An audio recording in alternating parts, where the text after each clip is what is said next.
If it's Friday night, say yeah for Strictly Sports NFL Friday. Hello, friends. Anthony Blair here with you for another edition of Strictly Sports NFL Friday. Glad to have you with us tonight. Joined as always by good old MF Michael Fletcher and Michael Bullock back with us after not being with us last night for College Football Thursday. But no worries, Bullock. We held down the fort just fine. Um, I'm yeah. sure you guys did a really good job, like you always do. Oh, of course, of course. And what a night it's been so far. Oh, you're not kidding. Yeah, you're not kidding. Um, it's been very exciting. Bullock alluding to another sport, which I prefer not to get into because I very much don't like the outcome, even though it was a five-star classic Shakespearean drama at its finest, which this other sport usually gives at this time of the year. So we're just going to leave it at that. We'll get into it behind the scenes, I'm sure, but nonetheless,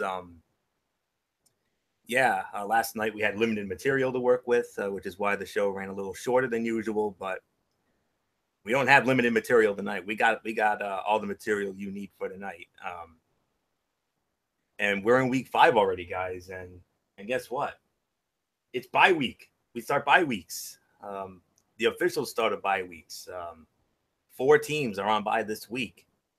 Your reigning and defending NFC champion Atlanta Falcons, the Denver Broncos, the New Orleans Saints, and the Washington Redskins. They are all on bye this week, so you will not hear us talk about them until next week. But of course, week 5 got underway last night, Thursday night football. Michael Bullock, of course, was out with friends watching that game.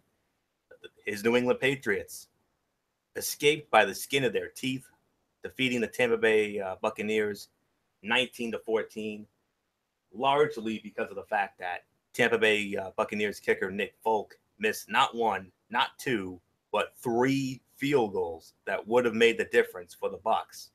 If he had made at least 2 of them, then Tampa Bay would have won that game, and it would have been panic button time for Patriot fans. But And all 3 of them were not even close. I no, mean, thank the God. first 2 were way off, and the third one, inexcusable, no excuse. Oh, No, as soon as I saw that third one basically get hooked, I'm like, you got to be kidding me. but I'm I'm sure you'll like, take the win, right? oh, I'll take the win, but as a football fan, you have to be basically like, how can you miss a short field goal like that? Well, like Jesse Ventura and Bobby Heenan would always say, a win's a I win. mean, Anyway, it's like hooking your shot on the first tee. I'm just gonna openly say this, and I know I read an article, and thank you Yahoo Sports for this one. Um, they actually are looking. Tampa is actively looking at kickers today. So I heard that same rumor too. and not only that, but um there was a guy, Nate Kading. He was out in the market, not anymore. The LA Chargers pulled the trigger, and they actually got their former kicker back. Nate Kading is now an LA Charger, and he's going to be kicking for them on Sunday. well. Yeah, and I think it's only going to be a matter of time before Nick Folk is a future endeavor, Oh yeah. especially after a horrific performance like that. I mean, I think Anthony said it best. He left 9 points on the board, and I'll openly admit this. I talked to a couple of Patriot people today, and they're not happy with the New England Patriots. Yes, they're happy with the win. They're not satisfied with the performance. Let's be realistic, and we can get into this. Brady had an INT. The first time I can remember since the Super Bowl, he had an interception. On top of that, he also got lit up, smacked around like somebody was owing him money. He did not pay up a loan or something, and he got mob hit big time.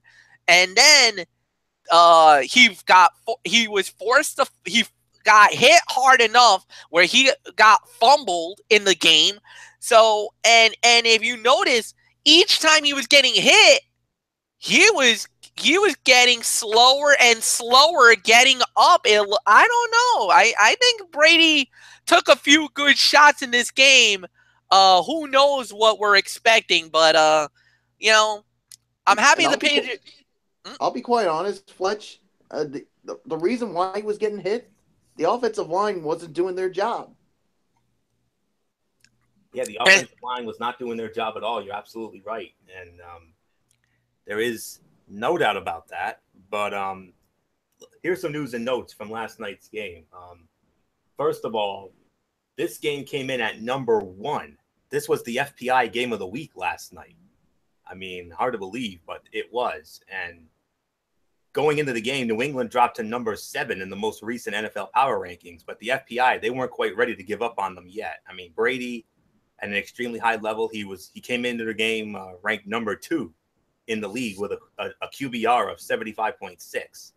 And New England's offensive FPI value was seen as over a field goal better than any other offense in the league. So there was no reason for hope not to be lost in New England. But for the Bucs, I mean, they were trying to keep pace in the NFC South with Atlanta and Carolina both 3-1, having played one more game than Tampa. And this was their chance for last night. And this was their chance for a statement win. I mean, you're on national TV. You're going up against the defending Super Bowl champs. And if Nick Folk didn't miss those kicks, they would have done it. And I think that's the biggest thing, and that's the biggest takeaway from the game, is that if you really think about it, Tampa had to play the perfect game. And in all attempted purposes, they played as good as you could play against the New England Patriots. I mean, their running game was really good. Doug Martin looked really good. In certain moments in the game, he looked fresh. I mean, there was a couple of moments where he ripped off a good 10-yard, 15-yard runs, and I was like, whoa. And this was against a very good, a not-so-great Patriot defense, but the Patriots was bending, not breaking. Like, this was without a doubt a better performance. However, no turnovers. They did give up about 16 points overall? 14 points overall. So you gave up 2 touchdowns.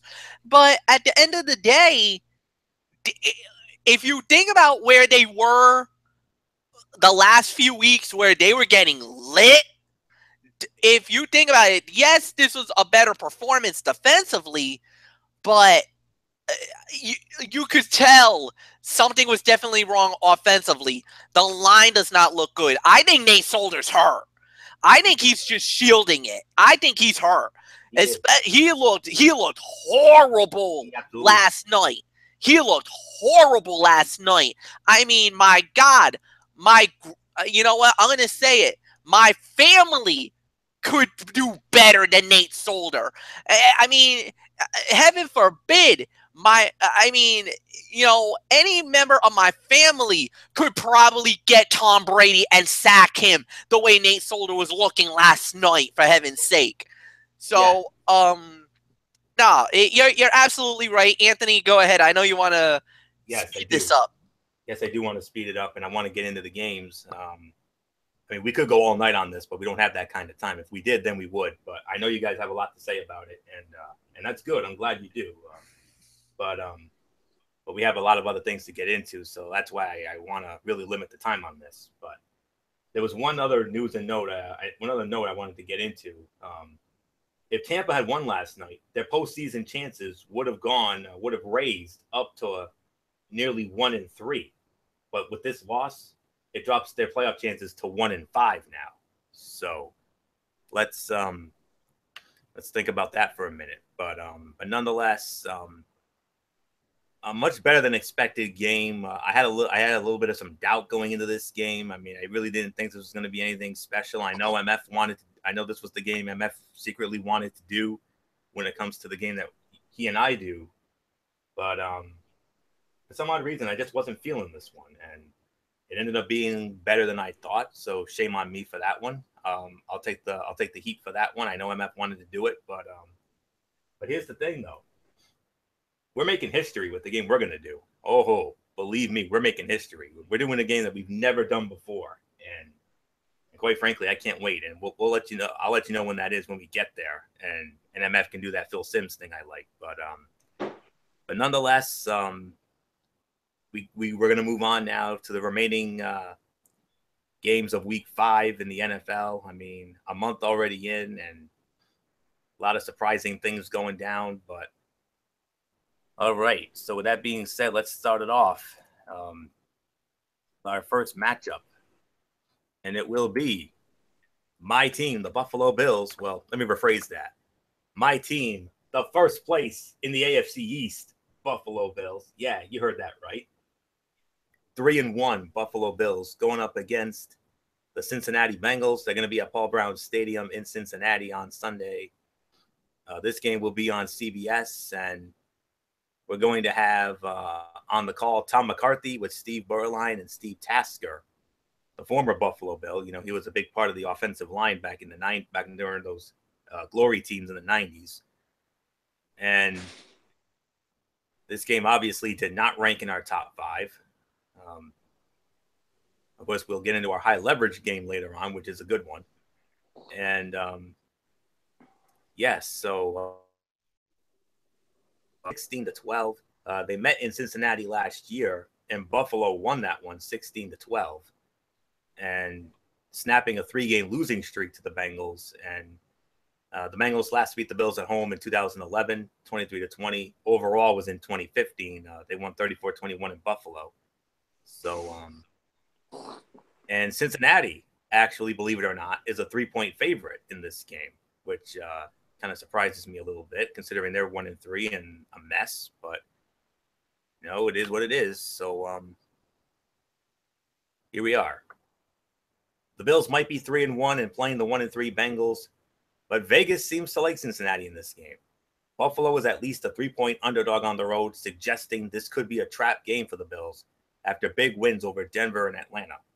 The Bills' offense, which has gone 3 and out on 48% of drives this season, second most in the NFL, will be playing shorthanded at wide receiver because of a thumb injury to number 1 wideout Jordan Matthews.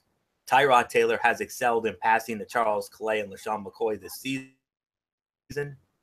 Boast the NFL's lowest yards per catch, 6.49. I love videos. I do apologize. Another pop-up video. I seriously have to do something about that. But let's see. Taylor has excelled in passing to Charles Clay and LaShawn McCoy this season, but the Bengals boast the NFL's lowest yards per catch, 6.49, by opposing tight ends and running backs. The Bengals have a tough matchup against one of the league's best defenses. Buffalo is 10th overall, but it looks like their offense finally has begun to click in the past 2 weeks. The Bengals can build on their momentum here, and a win here would make them 2-3 prior to their bye week and get them back into the division race. I know the odds makers say Cincinnati is a lock for this game. Well, let me tell you something. I don't know what you odds makers are thinking, but have you seen what my team has done in 4 games this season? If it wasn't for a technicality in the Carolina game, they'd be unbeaten right now. They would be 4-0. And, you know, Carolina was lucky to get that win. I'll say that. Took a lucky bounce for them to get it. And Buffalo has already beaten 2 premier teams already, beating the Denver Broncos, Super Bowl 50 winners a couple years ago, and the defending NFC champions in their beautiful new home of Mercedes-Benz Stadium, went in there and stole one. I didn't think they could do it, but they did it. They're continuing to impress me each and every week. I know Matthews is hurt. I understand that. But we still got Tyrod Taylor, who's doing amazing things. Shady McCoy is doing amazing things. MF's old friend from Miami, Charles Clay, is doing some great things. And I still love the defense. The defense is doing some wonders. And I know since he's been playing better lately, I'll give him that. But it was against the Cleveland Browns For goodness sakes. So that's Cleveland. That's not Buffalo. Buffalo is eons better than Cleveland. And I think that defense will get to Andy Dalton. And I think that defense will frustrate AJ Green in the running game and the whole 9 yards. So I know all you Vegas odds makers say Buffalo has no chance in this game. Well, I beg to differ. I'm the man who tells it like it is. I'm going to tell it like it is right now. I like Buffalo in this game. Yes, Cincinnati. I'll give Cincinnati credit. They're playing well. I'm not overlooking them at all. Just like I was saying to Notre Dame last night regarding the North Carolina game. Buffalo, do your job. That's all you got to do. Just go in there, kick the door down, make yourselves at home, take care of business. We've had a great history against the Bengals over recent years. But I say Buffalo will find a way to somehow win this thing. I think it'll be a low-scoring game. So I'm going to say Buffalo wins 14-10. That's all I'm going to say. And make it 4-1 for my Buffalo Bills. That's all I'm going to say on that. So contrary to what the odds makers out there say, my Buffalo Bills are winning this game. So we'll see how you look come Sunday. And if Buffalo does win, I can't wait to see the egg on your face. That's all I'm going to say on that. So 14-10, Buffalo wins. Good LMF, Michael Fletcher, come on in. I'm still in awe, not just because of this misleading spread, but also because Buffalo went into Atlanta and beat the Falcons in their beautiful new home. I can't believe it. And the thing is that maybe they're just kind of thinking that there's a hangover. I think that's why the odds makers are doing what they're doing. I think the reason why I think they're saying that way is because I believe they're thinking there's going to be a hangover, there's going to be a letdown, and I kind of have a feeling like they're actually hoping to see Buffalo fall flat on their faces. I think right now they're thinking that there's no way this is happening. This is a mirage. They're waiting to see Buffalo fall flat on their face. I think that's what it is. Could that be just haters going around? Possible. I'm not gonna say one way or the other, but I definitely like what I see with Buffalo. Buffalo's done really good. LaShawn McCoy's looked really good. Tyrod Taylor's done all right. Their defense is the real reason why they've been winning games. But you're going up against Cincinnati now, and Cincinnati's been a little bit disappointing. I think that's what it is. Their thinking is that this could be the game that's going to turn it all around for Cincinnati. Because if you remember in the past, I think Cincinnati has had some good success with Buffalo. So, I mean, is it possible? Maybe. But I'm with you, Anthony. I think Buffalo, look, right now, they're looking really good. They're looking really strong. And they're in a part of the schedule that I really like for them. They're in some really good position where they're going to be looking really great. Now, once we get later into the season, though, that's where it might get a little tricky for Buffalo. But right now, they're red hot, and I think they're going to remain red hot. So, yes, I got them winning as well. But I'm not going to be as close as you are with the score because, honest to God, I got no faith in Cincinnati, and I don't like what I've seen with them. I think their offense is a complete and utter mess, and I'm going to really make you really happy, Anthony. 21-10. Buffalo beats Cincinnati. Michael Bullock, I give it to you. And I think another reason why so many people are going with Cincinnati, I don't think they're that convinced that Buffalo is good because they think eventually they're going to falter. Could it happen? Maybe, possibly, but we'll just have to wait and see on that. I'm not gonna say they are going to falter or they're not. I'm just saying it's a possibility. Either way, Buffalo,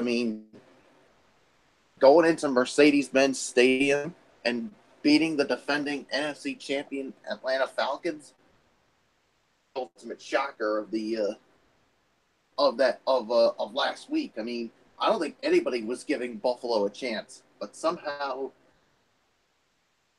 Buffalo got a statement win, going into that stadium and beating MVP Matt Ryan and the defending NFC champs. And yeah, that Bengals team is just an absolute mess. I mean, their offense is not just a mess; it's just a freaking joke now. I mean, yes, it was good at the beginning when Andy Dalton first came about, but lately it's just been garbage.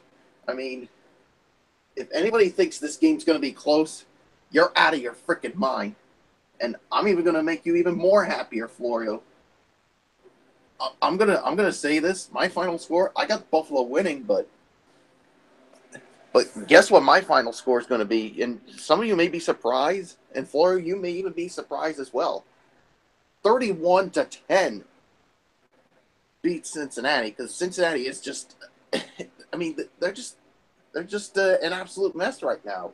I mean, if they can come out and at least put up a fight and make it close, I mean, it's a possibility. But either way, I just don't. I think this is going to be a blowout. So 31-10, Buffalo routs the Bengals. Okay. Wow. Okay.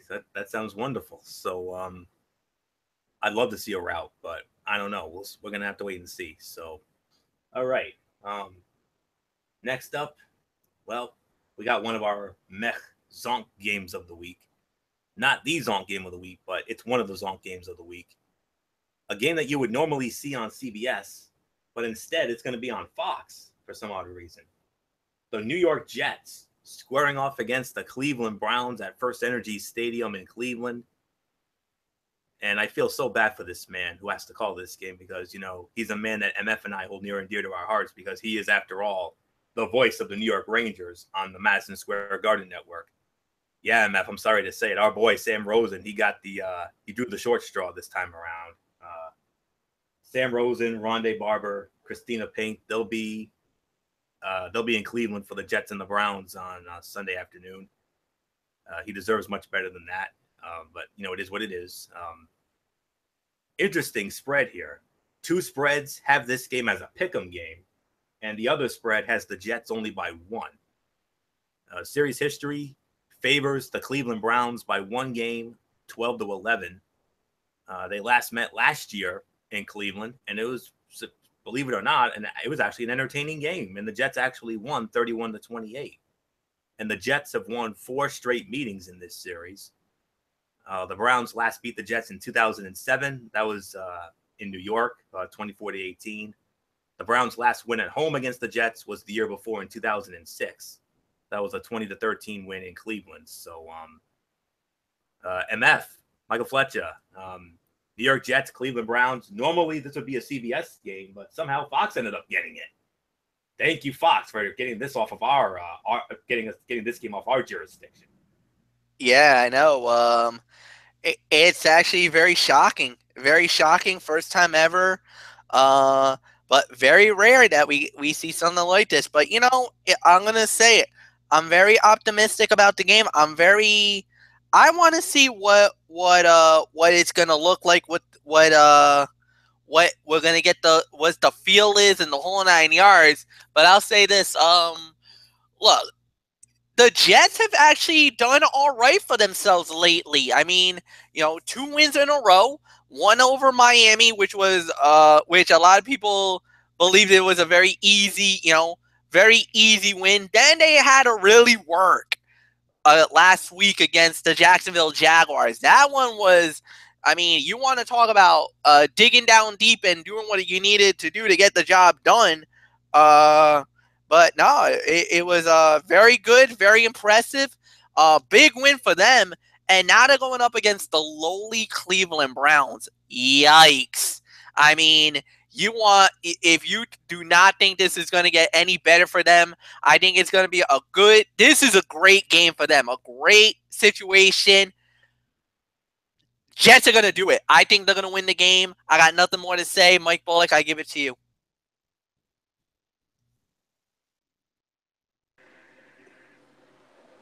Well, the thing is, guys, I mean, I don't think this is the first time this has happened. I I think the last time I remember a game getting moved from CBS to Fox, and I don't know if I'm correct on this. And Florio, I think you and I should know this one. The Buffalo Bills and the New England Patriots. It was back during the 2014 season. Well, there have been other AFC games on Fox Bullet. There have been. Well, no, I'm just talking about like games that have been that got moved from CBS to Fox. I mean, that's what I was referring, and I think that was the last time I remembered that. So yeah, yeah. I mean, you talk about the Jets. I mean, they're 2-2. I mean, I don't think anybody expected this. And well, of course, before last night, we're tied with the New England Patriots. So yeah, but now they have a chance to get even with and actually go above 500. And yeah, and so many people going to be in last place, and it's a rebuilding year for them. I mean, you got to give the Jets credit so far. I mean, to be at 2-2. I mean, going into this, I was actually thinking that's how many wins they were going to have all of the season, just a couple of wins. But yeah, I'm already going to say it. Jets are definitely going to win this game and go to 3-2. So yeah, I mean, there's really nothing more to say. Florio, I mean, it's yours. I mean, they still have a chance to hang around with the Patriots and your team, the Bills, which is shocking. Absolutely. I mean, considering this team was projected to finish dead last, and this team was projected to win in excess of 2 to 4 games all year, but they've already got 2 wins. I mean, but anyways, Coach Todd Bowles says 2-2 is nothing to brag about. In most cases, he'd be right, but there has been a sense of satisfaction this week in the Jets locker room. A possible red flag. It wouldn't be a shock if they underestimate the Browns, but they have too many matchups in their favor to lose this game. Josh McCown has completed 75% of his passes against the blitz, which bodes well against the blitz-heavy Browns, who have allowed a 127 passer rating when blitzing. It sounds crazy, but the Jets are going to win their 3rd straight game. Old friend Josh McCown is healthy and completing 70% of his passes, and the Jets have won 2 in a row with the kind of run-pass balance that the Browns should study.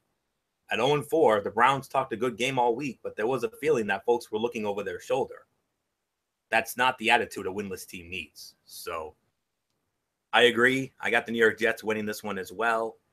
24-10. That's my final score. Jets will win over the Browns, make it 3 in a row, and we'll get to 3-2. So okay, now we get to one of our top games of the week, and as a matter of fact, this game is one of our FPI top 5 games of the week. It's going to be the Carolina Panthers squaring off against the Detroit Lions at Ford Field in Detroit. The FPI ranked this game as the number 4 game of the week. This game will be on Fox. Kenny Albert, Charles Davis, Pam Oliver on the call. Detroit, a 1 to 3 point favorite. And the series history actually favors Carolina, however, 5-2. Their last meeting was 2014 in Charlotte, and the Panthers won that one 24-7.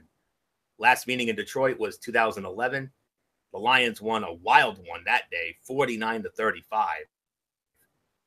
And the Panthers have only won in Detroit once. That was back in 2005, a 21-20 win. That was also at Ford Field. So with that being said, Michael Bullock, I believe we start this one off with you here. FPI, number 4 game of the week. 2 very good teams. The Detroit Lions at home. Detroit coming off a big win in Minnesota, while Carolina, wow, what a win in Foxborough last week. Their first one since 95. Yeah, I mean, so many people didn't give Carolina a chance, but somehow they managed to beat the Patriots. Well, even though, I mean, they were going up against a defense that was pretty much meh. If I'm going to be quite honest here, I mean, yeah, I mean, and Detroit, I mean, they're looking looking pretty good too. I mean, yeah, I mean, I think this should be a really good game here. Carolina, I mean, basically has another chance to make a stand here, but even though, let's be quite honest, Cam Newton has been a nog and a diva. Of course, with that whole thing going on this week with the way he disrespected that female reporter. Don't anybody else get me started on it, because I will freaking go off on this Hammenager jabroni douchebag, as I like to call him. Some of his press conference things I think are just rubs me the wrong way. But I mean, can Cam Newton do it again against and that offense do it again against a team like Detroit? Just don't see how they can do it this time around, because the Panthers offense was going up against a disappointing defense in the Patriots.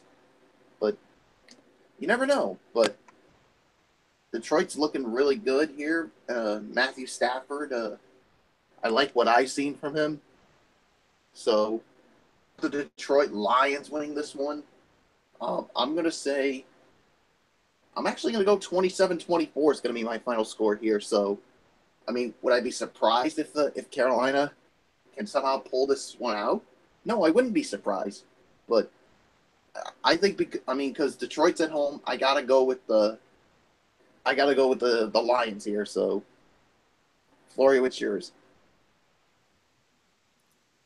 Is Cam Newton back to his old self, or did he just look like it because he was playing the Patriots defense? The Panthers quarterback posted a total QBR of 81.1, even after an adjustment for New England's defense, but has just a 43.4 total QBR, 25th best in the NFL this season. Surprisingly, the Lions have had the second most efficient defense this season, and FPI expects the unit to be above average going forward. So this might be a stiffer test for Newton than we might have anticipated heading into the year. Detroit's pass defense ranks 5th in Football Outsiders DVOA. This contest is evenly matched, with the Lions holding a slight edge almost solely because of home field advantage. The Lions, 31%, and Panthers, 29%, are both the second most likely teams to win their respective divisions. So very interesting numbers, to say the very least there, 31-29. This definitely could have an impact on wild card standings in the future. But here we go. The Lions are strong against the run, which makes the timing of Panthers quarterback Cam Newton finding his timing against New England most important. But the key in this one will be the ability of the Carolina defense to make the Lions one-dimensional and force Matthew Stafford to beat them. Stafford already has been sacked 12 times, and the Panthers, with future Hall of Famer Julius Peppers playing at a high level with 4.5 sacks already, have the firepower to get Stafford off his game. And they really do.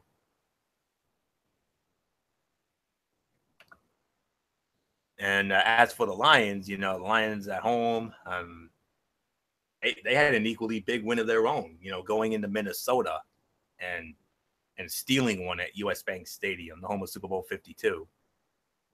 Big win for them. I mean, I didn't think they could get that win, but they did, winning 14-7. And yes, so this is a little bit of a tough one to call for me. I'm going to be quite honest. I do apologize. I do have a slow moving situation here. So,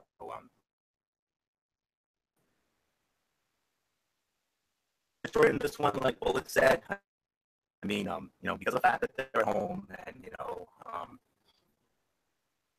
I think they're for real. I actually believe in this team. I'm very high on them.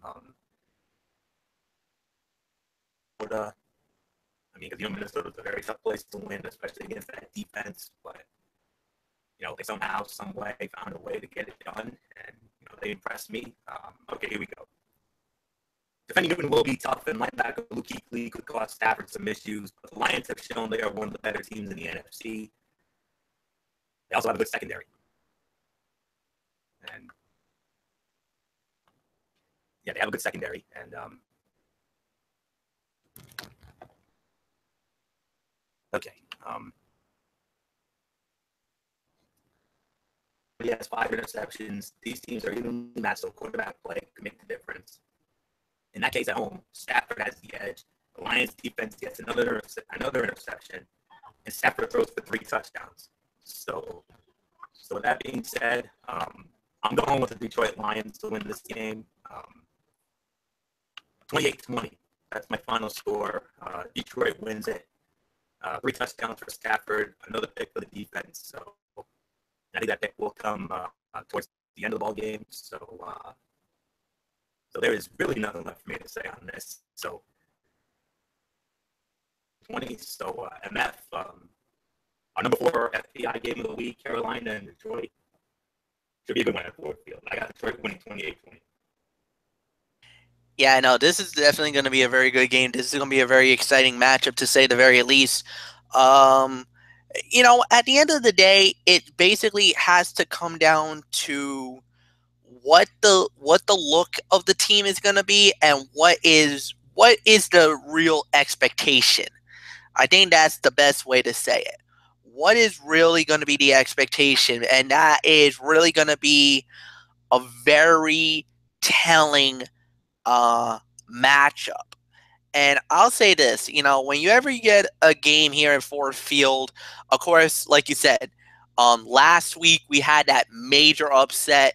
Well, I don't want to call it a major upset, but it was definitely Carolina looked great. They played great. They played within their system. They deserved the victory that they got.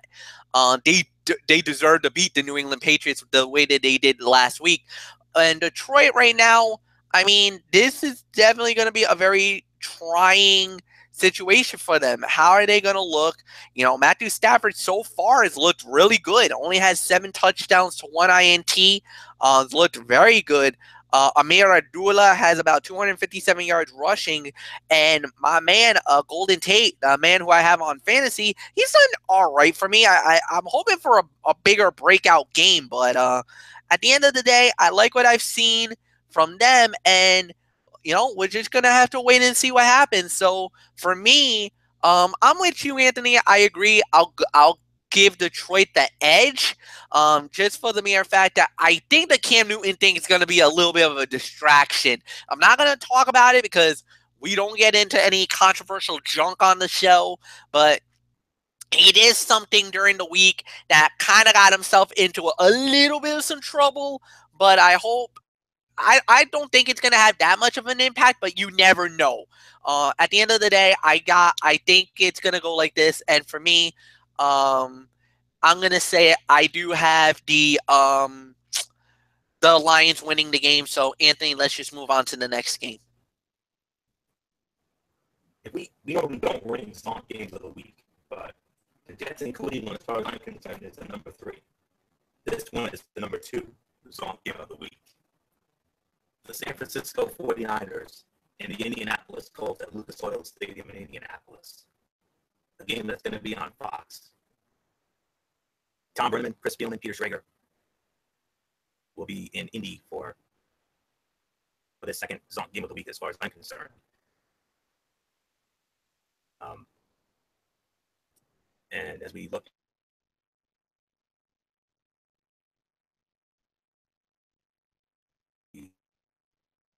this one.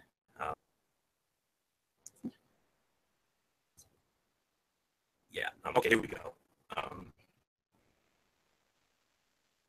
Indianapolis, there's one spread that has this as a pick 'em. 1.5 point favorite. And Indy leads the all-time series 25-18. They won the last 3 meetings in a row, including the last one, which was in 2013 in San Francisco, 27-7. Last meeting in Indianapolis was 2009. Colts won that one 18-14. The last time the 49ers beat the Colts, not just in Indianapolis, but overall as well, it was 2001. The old RCA Dome, 40-21. So I believe that's all the schematics for this number 2 Zonk game of the week. So yeah, oh boy, I feel bad for anybody who has to get stuck with this one. I mean, yeah, especially those in San Fran and Indy. I mean, you're going to be stuck with this one. So, oh boy, but nonetheless, this I'm leaning towards Indy in this one. I mean, you know, Indy, even though Indy, got their brains beat out by Seattle, I mean, they hung with Seattle early, and that was like the first maybe 3 quarters or so. But then Seattle really turned on the burners in the fourth, and they finally pulled away from Indy. But nonetheless, all right, we got the information here. All right. I do apologize. This has not been a good night. Very slow on my end, like I said. I mean, it's almost like there's a tortoise in here, but it is what it is. But I do have my schematics, though. I do have my schematics. Trust me, I do. They're just taking longer than expected to load up, which is really, really, really raging, really causing a rage inside of me right now. But I think it's Indy. I mean, I'm not sold on the Niners. I'm really not. I mean, they're just like Cleveland. I mean, they're a mess of a team. They're a joke of a team. I mean, yeah, they've hung a couple of games, but honestly, I just don't see how this game is going to be terrible. All right? I mean, like I said, for the wonderful people of San Francisco and Indianapolis, I mean, I feel so bad for you folks. I mean, I wish you could have a much better game in that place, but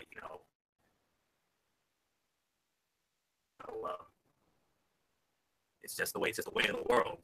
And but I really got to say in here. So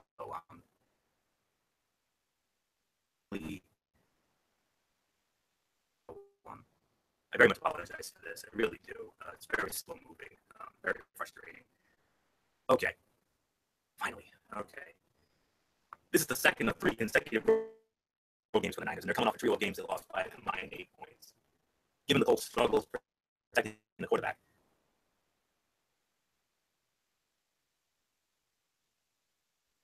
defensive lines, 9 sacks total against Seattle and Arizona. This would seem to be the type of game that the 49ers could win.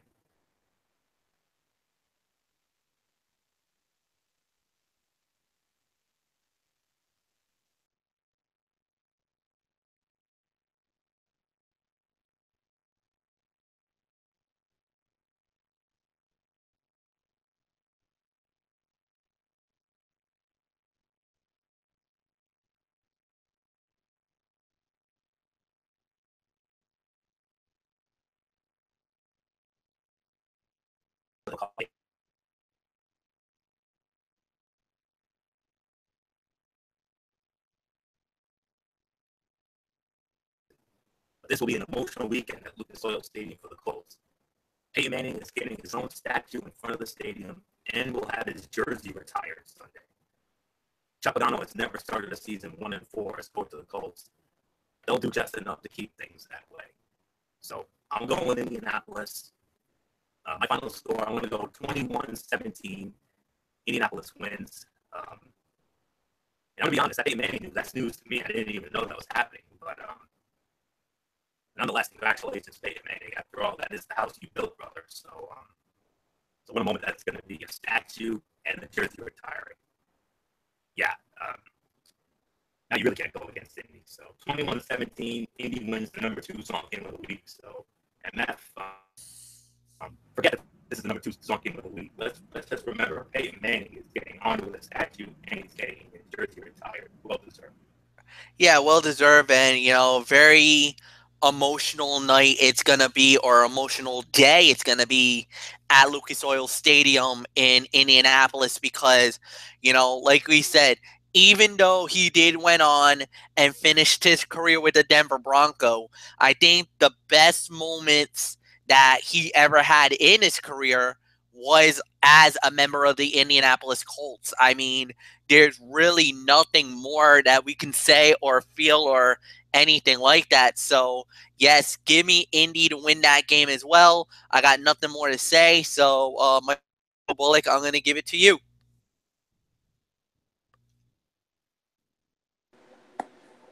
Yeah, I'm pretty sure it's definitely going to be an emotional day for Peyton Manning with this most deserving honor to have his number retired and to get a statue. I mean, yeah, his career end. I mean, he spent the end of his career with the Denver Broncos, but most of the memories he created was as a member of the Indianapolis Colts. So it's a great honor for him. So yeah, as far as the game, I mean, yeah, there's really nothing more to say. I got to go with the Indianapolis Colts as well.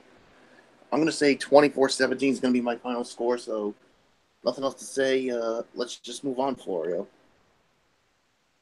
Okay, here we go.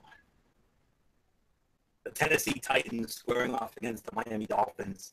Hard Rock Stadium in Miami, Florida. CBS will have this game. We got Andrew Catalan with James Lofton and Chris Fisher. They will be in Miami for the Titans and the Dolphins. Tennessee, a 2.5 to 3-point favorite. Series history favors the Miami Dolphins 19-16. The last meeting was last year in Tennessee, winning Miami and put a whooping on the Dolphins 30-17. Miami's last win against Tennessee was the year before when they put a 38-10 beat down in Nashville. Miami last beat the Titans at home in 2010. That was 29-17. So, of course, obviously, this is not an FBI top 5 game of the week, and I think it's only fitting that Michael Fletcher starts off on this. So, good on that, Michael Fletcher, and the immortal work of Ricky Ricardo. On behalf of you and your Dolphin family, Eric Carrier and all your other Dolphin friends. And I know MF's going to be, the emotional leader of the Dolphin Army. But, my friend, I'm sorry to do this to you, but you got some explaining to do. What's going on with you boys? What happened in London? You know what? I wish I knew what happened in London. That was a train wreck. I'm just gonna say it, man. Miami I don't know what happened in that game. They just had no fire, no passion. I don't know if there was a problem offensively. I don't know what is going on, but I'll say this. The defense pretty much held them in check for most of the night, but then it fell apart in the second half. And I just don't know. I don't know what to even say. Bad night, bad performance. It was just a bad game all the way around. And now we're back home, finally back home. It's been ages since Miami has been back home at the Hard Rock. So the fans are going to be very motivated, more passionate than ever before. But the problem is, what type of Dolphin team are we going to get on Sunday? I don't know what we're going to get. Our running game has been pedestrian. Jay Ajayi, who's looked good in most moments, has not been that great. Our receiving core's been very bad. Offensive line's been horrible. Defense, we've been lit up lately. So, I mean, it's just been a bad Dolphin performance all the way around. Maybe going back to Miami is going to be the wake-up, but we do got one good thing going our way. Marcus Mariota is most likely not going to play. He got injured last week. He might not go. In all intents and purposes, from what I heard, he isn't going to go. But we got to deal with a two-headed monster, DeMarco Murray, and we got to deal with Derrick Henry. We're going to have to deal with them rushing and the whole 9 yards and dealing with that kind of thing. But other than that, I got nothing else to say. I want Miami to win, and I really hope we can win. But at the end of the day, I don't know. I just don't know if we got what it takes to win against the Titans. And remember, Tennessee is coming off the fact that they literally destroyed by the Houston Texans. I mean, the Texans put such a number on them. It's one of the highest numbers I've seen all season long. There's really nothing more to say, Anthony. So I hope Miami can win. We're hoping for the best. There's nothing more to say about that. And yeah, let's move on. And that's all I'll say about that. So Mike Bullock, I'll give it to you. All right. Yeah, the Dolphins. I mean, when I watched that game, everything about them, was horrible. Yeah, the defense played well early, but it just literally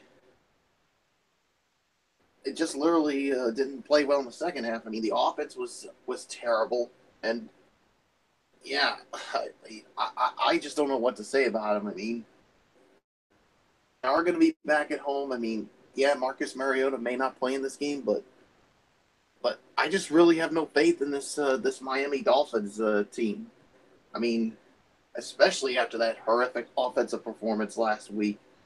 I mean, yeah, and after what happened with Tennessee last week, I'm sure they're going to be all fired up and want to come out and play better. So I got the Tennessee Titans winning this one. I'm going to say 21-13 is going to be my final score. Florio, what's yours? Marcus Mariota's playing status could be unknown until Sunday, but the Titans have problems to solve even if he does find a way to play. The Titans' pass defense was a disaster, as the Titans gave up 57 points to the Texans in a Week 4 rout, and the Dolphins' struggling offense presents 3 receivers who could get them fit once again. These two teams played last year in similar circumstances, with the Titans leading with the victory due to Mariota's 4 touchdowns and a stout running game.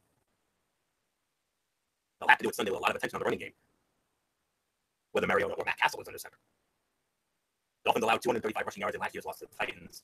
However, Miami is vastly improved in that area, allowing just 3.1 yards a rush and 78 yards a game this season. If the Titans can't run, they are in trouble against the Dolphins, especially with the uncertainty of Mariota with the hamstring injury. But nonetheless, even though I think these two teams had the worst performances of any two teams last week. I mean, Tennessee's defense allowing 57 to Houston, and Miami, who, in my opinion, literally phoned it in. They literally pulled the friggin' Dolph Ziggler, for goodness sakes. I mean, it's almost like Dolph Ziggler gave them lessons on how to phone it in, and they listened to it, and they took them to heart. So that's all I can say there. But nonetheless, I got the Tennessee Titans winning this game as well. Low-scoring game. I'd say 17-14 Tennessee steals one in Miami. So nothing more to say except, oh boy. Zonk Game of the Week time, boys. Here we go. A battle of winless teams. The 0-4 Los Angeles Chargers, the 0-4 New York Giants, and East Rutherford, New Jersey in the Meadowlands. CBS has it. And I cannot believe that Ian Eagle, Dan Fouts, and Evan Washburn are going to be on the call for this one.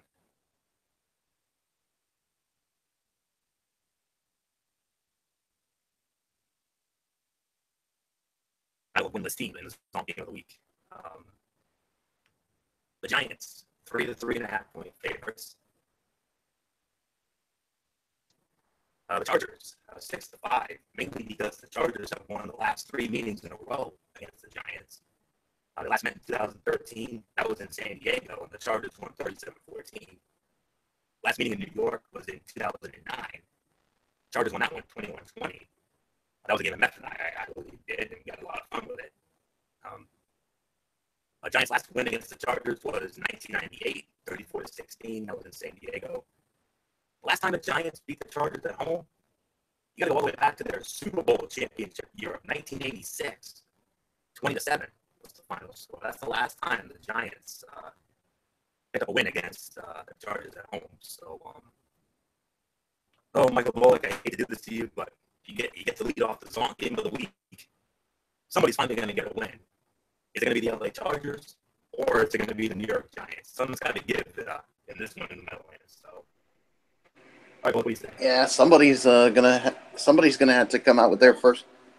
Oh, yeah, someone's gonna have to come out with their first win here, and I mean the Chargers. I mean the thing is, all four of their losses. I mean, it's come like when they had a lead and then they basically just give it up right at the end. And I mean, four heartbreaking losses is, and I mean to start the season, and you know what? If it weren't for all that, I can't believe I'm saying this, but the Chargers, they'd be undefeated right now. But no, they're winless, and I just know what's going on with them. I mean, here they were a wild card team last year, and now they're playing like this. And I'll tell you what, Coach Ben McAdoo is coming under a lot of fire because he was the offensive coordinator, and right now, this offense, now with him as the coach, I mean, this season, not going good. So somebody's going to have to come out of this with a win here. And this is a tough one, but I just have no faith in this Giants team. And in the end, I can't believe I'm saying this, but I'm gonna go with the LA Chargers to win this one. I think this is the time where they finally get that first win. I mean, they come so close in all four games, and they just weren't able to get the job done. So I think this is the time they'll finally do it. I'm gonna say 21-17 is gonna be my final score. Florio, it is yours. The Chargers finished 1-3 on trips to the East Coast last season and are in the midst of a 9-game losing streak. So this is a game the Chargers normally would lose. Which is why some people, like Michael Bullock, are picking them to win, along with the fact that he believes the Giants will have trouble stopping the Bolts' talented pass rushing duo of Melvin Ingram and Joey Bosa. So the first 4 games, the Giants have played 3 starting offensive line combinations up front. The Giants are at home in a game they badly need to keep from imploding. In the NFL, the Giants have had trouble stopping the run, and it could be a problem again this week with Olivier Vernon and Jason Pierre-Paul struggling with injuries. While the Chargers are the right opponent at the right time, Eli Manning beats Philip Rivers for the first time in his career. I'm sorry, but I gotta respectfully disagree with you. I gotta go with the Giants in this one. 24-23. Giants over the Chargers. So, all right, Matt, what do you agree with? Do you agree with both in the Chargers, or do you agree with me and the Giants? Who gets their first win in this game of the week? Man, look, I don't know what to say. I mean, the Giants offensively has been all right, I guess. Eli Manning's looked pretty fine. They got no real running game. You don't know if Odell Beckham's going to be on the field or not, because he's been with some injuries this season. Chargers been a lot more better. It's just they just seem like when they get extremely close, it kind of has something goes wrong towards the end. Like I said, they did get Nate Kading back, so that probably should help them kicking wise. But going from west to east, never an easy thing to do. I'm sorry, Michael Bullock. I got to go with Anthony Florio on this. I'm only going because of the fact that the Giants are at home. That's the only reason why I'm going with the Giants, even though I got no faith in either team. I'm going to say the Giants gets their first win. Nothing more to say, Anthony. Let's just move on. And we move on to our next matchup here. A renewal of an old division rivalry. The Arizona Cardinals squaring off against the Philadelphia Eagles, Lincoln Financial Field in Philadelphia. This game will be on Fox, and it's a renewal of an old NFC East rivalry. Back when the Cardinals were in St. Louis and Phoenix, respectively, and now in Arizona. So I'll get to the announcer crews in a minute. Arizona leads the all-time series 57-54 with 5 ties. The Cardinals have won the last 2 meetings. The last meeting was 2015 on a Sunday night in Philadelphia. The David Johnson show, everybody remembers that. David Johnson ran roughshod on Philly. 40-17 beatdown. Philly's last win against Arizona overall and at home was in 2013, 24-21. That was in Philadelphia. So there's that. Philadelphia is actually a decent favorite here. Hard to believe. I think they're favorite here, if you can believe that. I think I saw like 6.5 to 7.5, something like that. Actually, 6.5 to 7, but close enough. That's a little bit of a misleading spread. But then again, Arizona's been struggling, so I believe I have all the schematics out of the way. Now I've got another sheet to wait for, which is my announcer dirt sheet. But I want to say this is the I want to say I believe this is where the Kevin Burkhardt crew is working. I think this is the Navy working. It's not going to be the A crew because they got to get much bigger than this. Trust me. And it's one of our biggies of the week. Believe it. So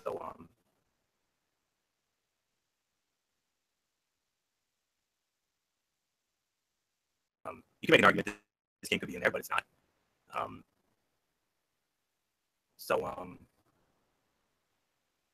But yeah, Philly, the toast of the NFC East, if you can believe that. Okay, actually, no, it's Chris Myers with Daryl Moose Johnson and Laura Oakman. They'll be in Philly for this one. So there's that. The Cardinals are 0-2 this season against NFC teams not in their division. But the biggest question mark will be whether the Cardinals can keep Carson Palmer on his feet. Arizona has given up 17 sacks, while the Eagles have 10 on the season. But Palmer called the Eagles front seven one of the best he will face this year. However, Arizona's primary hope of winning this game lies with its run defense. It's ranked 4th in rushing yards allowed per play, 3.2, while the Eagles are ranked 5th in rushing yards gained per play, 4.7. Larry Fitzgerald has tortured the Eagles, averaging 6 catches, 99 yards, and more than a touchdown per game against them in 7 meetings. Paired with fellow receivers John and Jaron Brown, the Arizona wideout poses a threat to a vulnerable Eagles cornerback group with defensive tackle Fletcher Cox still working through a calf injury. There's a chance Palmer will have a little more time to operate. If that's the case, the Cardinals could pull off the upset. But I'm not sold. I mean, Philly's a touchdown favorite. That's good enough for me. It's tough to call, but I got to go with that touchdown spread. This is another west to east situation here. So because of that, I got to go with Philly. Fly, Eagles, fly. That's what I say. 27-17, Philly over Arizona.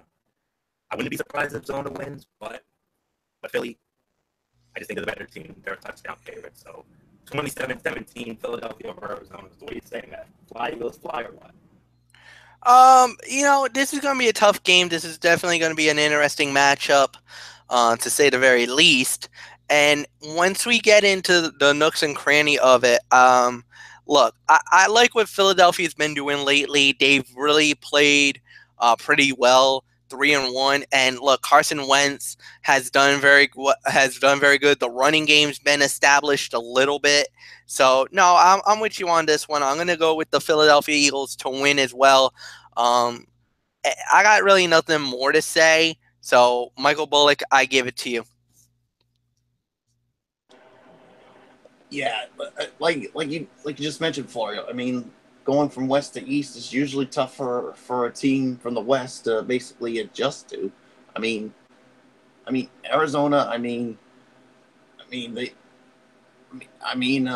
It's been a little disappointing for them because we expect so much out of them.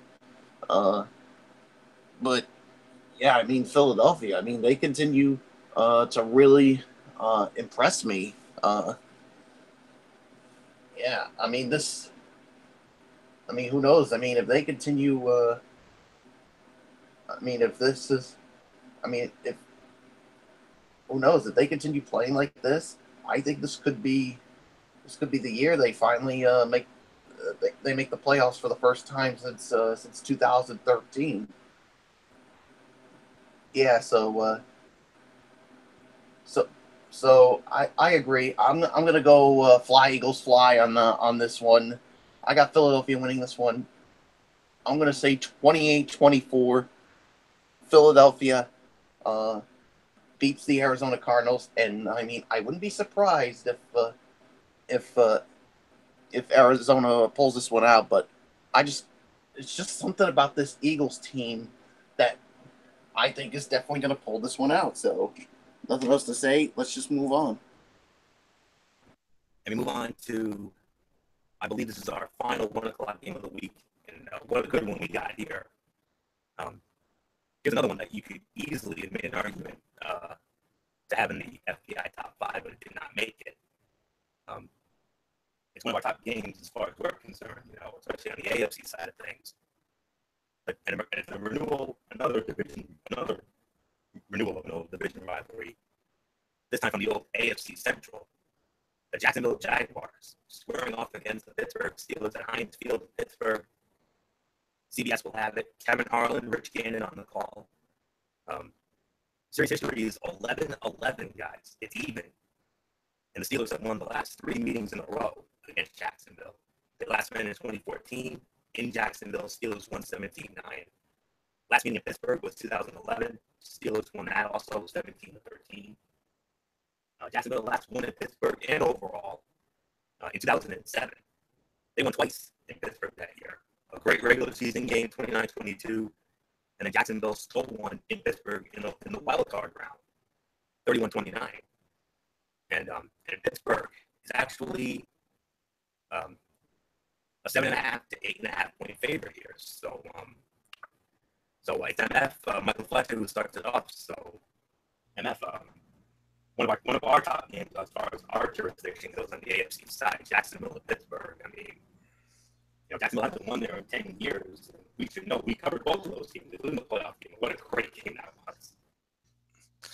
Yeah, in a way, it is definitely a great game and definitely was a great battle, and no doubt about it. Look, Pittsburgh's coming off a statement win over the Baltimore Ravens last week, 26-9. They're really flying high. They're really strong. They're really looking good. Jacksonville, heartbreaking loss to the Jets, 23-20 in overtime.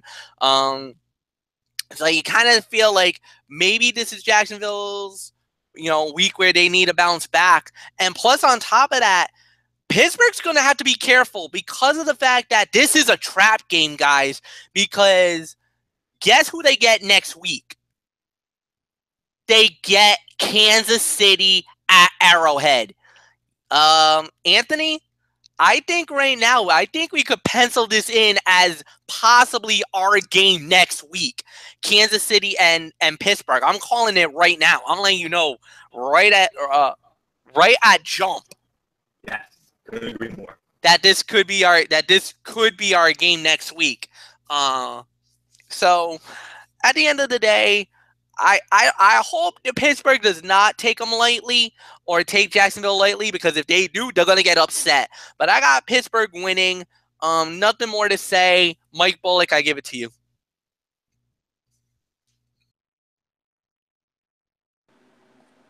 Yeah, like you said, this could be a trap game for Pittsburgh. I mean, with Kansas City looming for next week, I mean, Pittsburgh, they just got to stay focused here. I mean, if they could just do their job and handle their business with Jacksonville, because, I'll be quite honest, Jacksonville, I don't think they should be taken lightly. It was a stunning loss for them in overtime last week against the Jets, but the thing is, I like what I've seen from Jacksonville so far. So Pittsburgh really needs to be careful here. Hopefully they can put aside that whole thing where Antonio Brown went off on the sideline. But I think they pretty much moved on from it. But, Pittsburgh, all they got to do, they just got to do their job, play 60 minutes, and just handle your business. if you do that, you'll definitely come away with a victory and have some kind of momentum going into next week's big showdown with the Kansas City Chiefs next week. Because let's be quite honest, Kansas City, they're going to be out for blood next week against Pittsburgh because Kansas City should have been the one that won that divisional playoff game and should have been the ones going to Foxborough to face the Patriots in the AFC Championship game. But so yeah, Pittsburgh, all you got to do, like I just said, is just handle your business, do your job, play well offensively, and do your job defensively as well, and you should have no problem with Jacksonville. But like I said, you cannot, abso-freaking-lutely cannot take this Jacksonville Jaguars team lightly. Because if you take them lightly, then it's not going to look good on your resume going into next week's game. So I got Pittsburgh winning this one. I'm going to say 31-20 is going to be my final score. Florio, it's yours. It's hard to know what the Jaguars are going to get from quarterback Blake Bortles each week. And this week may be even more of a mystery because the Jaguars may be without Marquise Lee because of a rib injury. That would mean bigger roles for undrafted rookie Keelan Cole, 4 catches, and recently signed first-year player Max McCaffrey. That will make it even harder for the Jaguars to do much in the passing game, especially downfield to open things up for running back Leonard Fournette. Plus, the Jaguars gave up 256 yards rushing last week to the Jets, and now face the league's best back in Le'Veon Bell. If the Jaguars have the same kind of issues along the defensive front they did last week, it'll be another long day. The Steelers' offense is poised to break out eventually. Ben Roethlisberger has only one completion of more than 40 yards this season, which came in week 2, his only home game. Big Ben's 3-1 home away touchdown ratio since 2015 looms large here, especially with Bell looking like his 2016 self, and Jacksonville entering the week allowing 5.7 yards a carry, the league's worst by a large margin. Plus, Antonio Brown is angry and wants the ball, which means he's due for a big game. I agree with you guys. I got the Pittsburgh Steelers winning this one as well. My final score, I think it's going to be closer than people think. 27-20, Pittsburgh over Jacksonville. So, really nothing left to say except let's move on to the late games. And are you guys ready for some history? MF and I are crossing into uncharted territory here. This is the history-making game I've been telling you folks about. The first of our 405 games. Ooh. And then this is one that I felt froggy enough for us to do it, and let's give it a shot. This is a game. Now, I'm just saying this is a game you would normally see on Fox, but somehow, some way, CBS picked it up, and oh boy, what a pickup for CBS. The Seattle Seahawks squaring off against the Los Angeles Rams at the Los Angeles Memorial Coliseum in Los Angeles. Spiro Dedes and Ana Marchelletto will call the game for CBS. But this is the game that MF, this is the Anthony Floyd and Michael Fletcher game of the week, and a lot of people are like, yeah, we're going for it. One spread has it as a pick 'em. The other spread, 1.5-point favorite. Series history favors, just a moment here as I look for my note here. I believe it favors, yes, it favors Seattle, 22-15. They split last year, both teams winning at home. Rams winning in LA 9-3, and Seattle winning in Seattle 24-3. So, and this game came in as the number 5 FBI game of the week. So, I believe it's Michael Boyd who starts it off. So, Boyd, before MF and I do our thing, you're the impartial one here. Seattle and the Rams. CBS has it. Seattle 2-2. Coming off of an easy win against Indy, but how about those Los Angeles Rams, man? 3-1 in first place in the NFC West, beating Dallas in Dallas. What's going on with the Rams?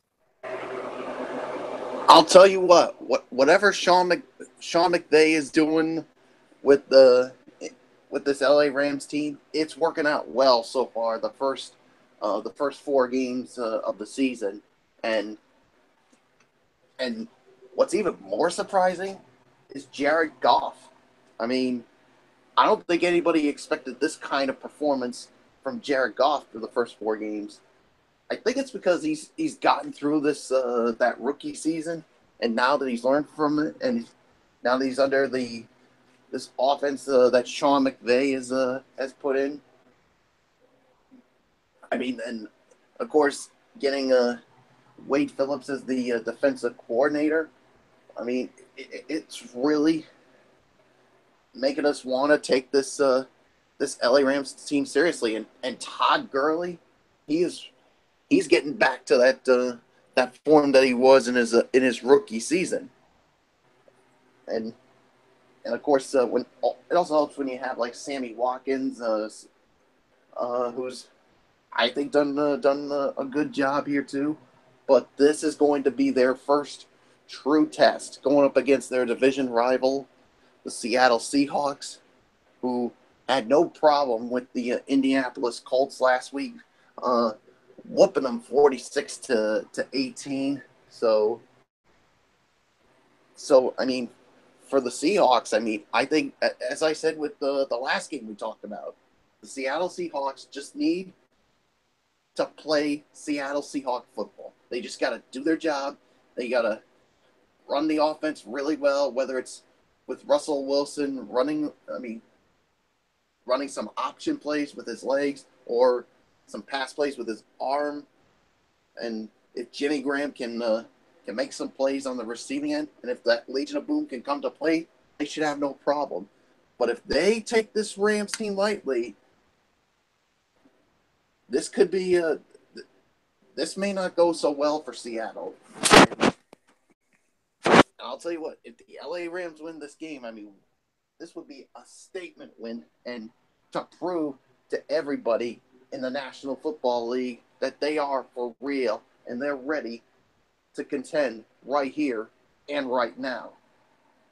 But I just don't see the LA Rams pulling this one out. I mean, yes, they are at home, but I mean, let's be honest. You're going up against that defense known as the Legion of Boom. So I got Seattle winning this one. I'm going to go 28-24.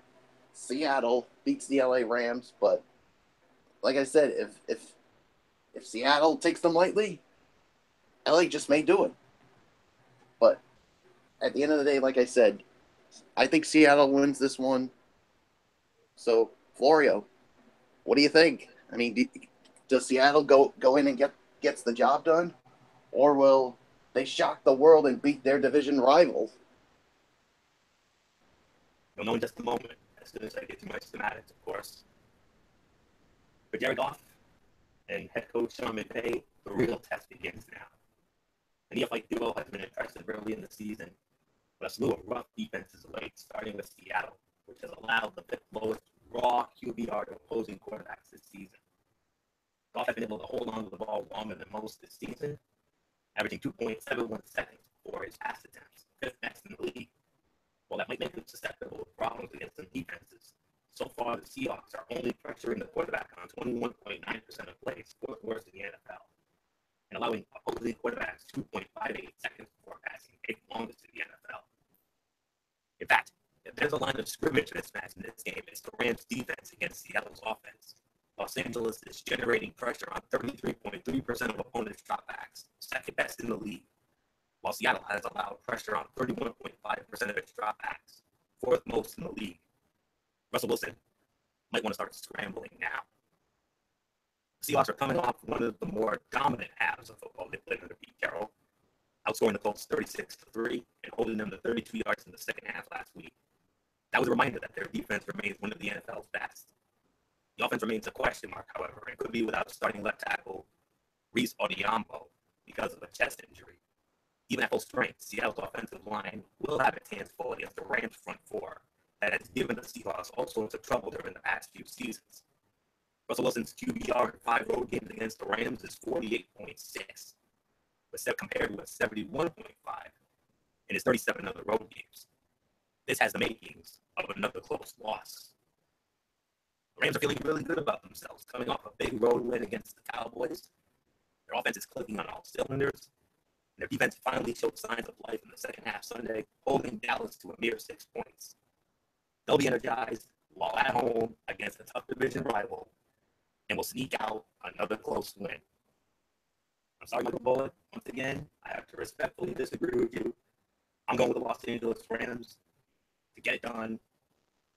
Another huge win.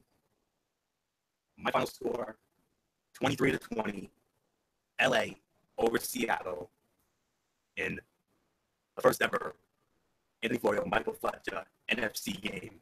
I mean, all these years. I mean, if the game is on CBS, it automatically is under our jurisdiction, so it makes it eligible. And when I saw this matchup, my eyes lit up like a kid on Christmas morning, because this is one that I really want to see. I'm enthralled with the Rams. I mean, I haven't been this enthralled by the Rams since the Raiders show on turf back in 99 and 2000. So, boy, that's going to be hella fun. I can't wait. So, 23-20, give me LA in this one. And now it's time, ladies and gentlemen, the Phil Sims to my Jim Nance. Hello, friends. The one and only MF Michael Fletcher. You ready to make history, MF, or what? I mean, this is going to be a great game. This is going to be a great battle. And the thing is that, an NFC West battle. And right now we're talking about the Los Angeles Rams as the top team in the division. They made a lot of believers out of a lot of people when they won over the Dallas Cowboys. I think none of us saw that coming. And now we got to take them very seriously. Now, if they go in and beat the Seahawks tomorrow on Sunday, now we got to start talking about them not only as a playoff, that they might be making the playoffs, but could they be making it as a division champion? Could we be talking about them maybe a wild card conversation definitely can open up for the Rams. At the end of the day, what's going to happen? How's that going to play out? We're going to have to wait and see. But I'm with Anthony. I love what I've been seeing from LA. Jared Goff, I think he finally is in a system that he can believe in. And I think that's the one thing. I don't think Jeff Fisher was the right guy for him. I don't think he really believed in Jared Goff. Sean McVay has. And the thing is, the way that he's designed the offense for him, that is what's made this so good. And that's why I'm very high on this team. I love what I see. I love the body of work that they've been doing. And yes, Anthony, I'm very high on the Rams as well. I'm going with LA to win. So nothing more to say. Let's just move on. And one more note I want to bring up before we move on to our next game. I can confirm the Los Angeles Rams are wearing the old school throwbacks. So that makes that can make this even more fun and how about it. So, yeah. So the LA Rams are going to be wearing their old school throwback uniforms. You remember from back in the day. So I saw that on their Twitter feed. So awesome. We move on to the overall number 5 FBI game of the week. To something that I know Michael Fletcher loves very much. This is the game that he usually likes to get into. The high leverage game of the week. And that's going to be the Baltimore Ravens squaring off against the Oakland Raiders at the Oakland Alameda County Coliseum, or the ODOT-CO Coliseum in Oakland. This one's going to be on CBS, and I believe Greg Gumbel's crew is working this game. Greg Gumbel with Trent Green and Jamie Erdahl. They will be in, Gumbel, Green, and Erdahl will be in Oakland for the Ravens and the Raiders. Oakland, a 2.5 to 3-point favorite. Series history favors the Baltimore Ravens 6-3. And the Ravens have won the last 5 meetings Well, actually, no, I stand corrected. Oakland won the last meeting in 2015. That was in Oakland. 37-33. Very good game. And it snapped a 4-game losing streak to the Ravens. Baltimore last beat the Raiders in 2012 in Baltimore, 55-20. Baltimore last won in Oakland in 2009, 21-13. And like I said, this game comes in as the high leverage game of the week. FPI might not love Derek Carr, but it certainly recognizes that there is a very large drop-off between him and backup EJ Manuel, who will start for the Raiders with Carr injured. Manuel, a former first-round bust, has a career total QBR of 33.9. For context, that would be the 27th best total QBR among qualifying quarterbacks this season, and dead last among qualifying quarterbacks in 2016. Not ideal for a game in which Oakland has so much at stake, because both teams are now long shots for their respective divisions. They could end up direct competitors for a wild card spot. Fortunately for Oakland, FBI thinks of its hosting Baltimore come to the West Coast. One note on Baltimore's Joe Flacco. While he has a reputation for having success by simply chucking it deep, he has barely attempted that strategy this season. When he has, it hasn't worked. Flacco has attempted only 7 pass attempts of 20 air yards or more this season, and has the worst raw QBR on such throws in the league. The Ravens catch a break with EJ Manuel starting at quarterback for the injured Derek Carr. But Joe Flacco struggles. 1 touchdown in his past 28 drives, and Baltimore's poor history traveling out west, 5 consecutive losses, makes it difficult to have any confidence in the Ravens. As easy as it would be to go with Baltimore, the Raiders have converted just 2 of their past 24 third down opportunities and are without starting quarterback Derek Carr. The home crowd is the X factor, and so is the confidence Oakland has in Manuel. The Raiders opened the season with 3 of their first 4 games on the road. Expect the Raiders' overachieving defense to make a play or two, paging Khalil Mack and his 4 sacks to jumpstart the offense, and all will be right in silver and blackdom for a week at least. So I'm going with the Oakland Raiders to win this one. My final score, 20-13. Give me Oakland, despite Derek Carr on the injured list again. Poor kid can catch a break. I feel so bad for him, but it is what it is.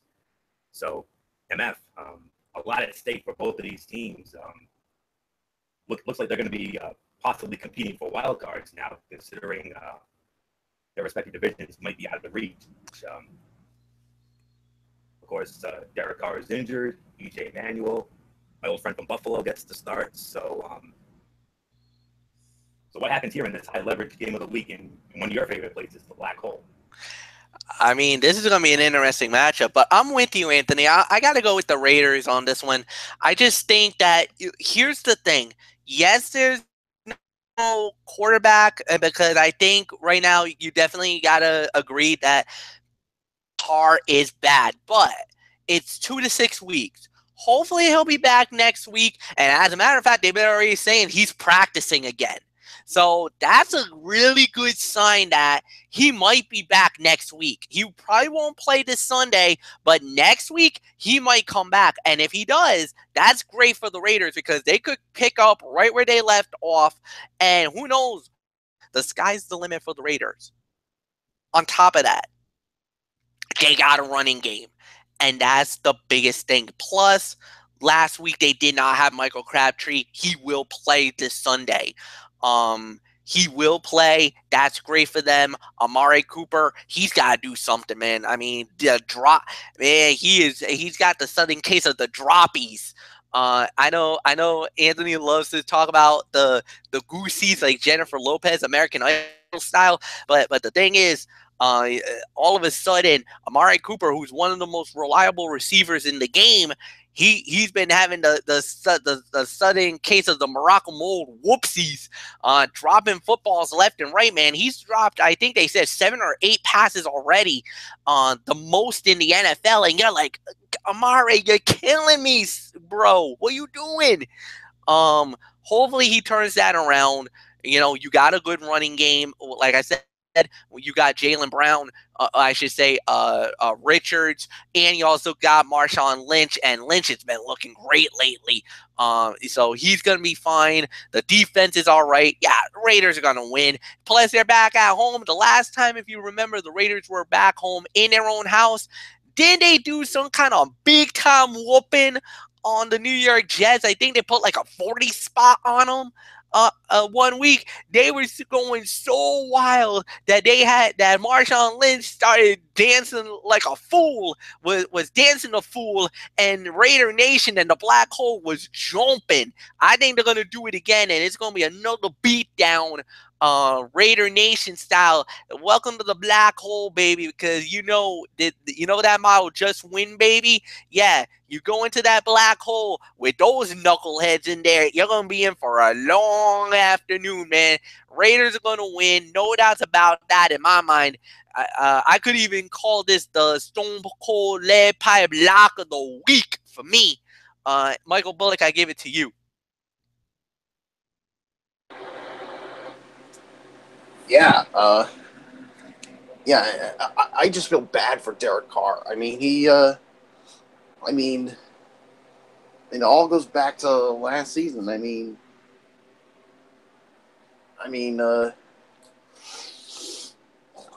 it goes back to last season where basically, where he gets hurt. I think it was like the second to last week of the season, and all of a sudden it looked like they were going to be the team that faced the Patriots, or maybe dethrones them. But he gets hurt, and that really was the turning point.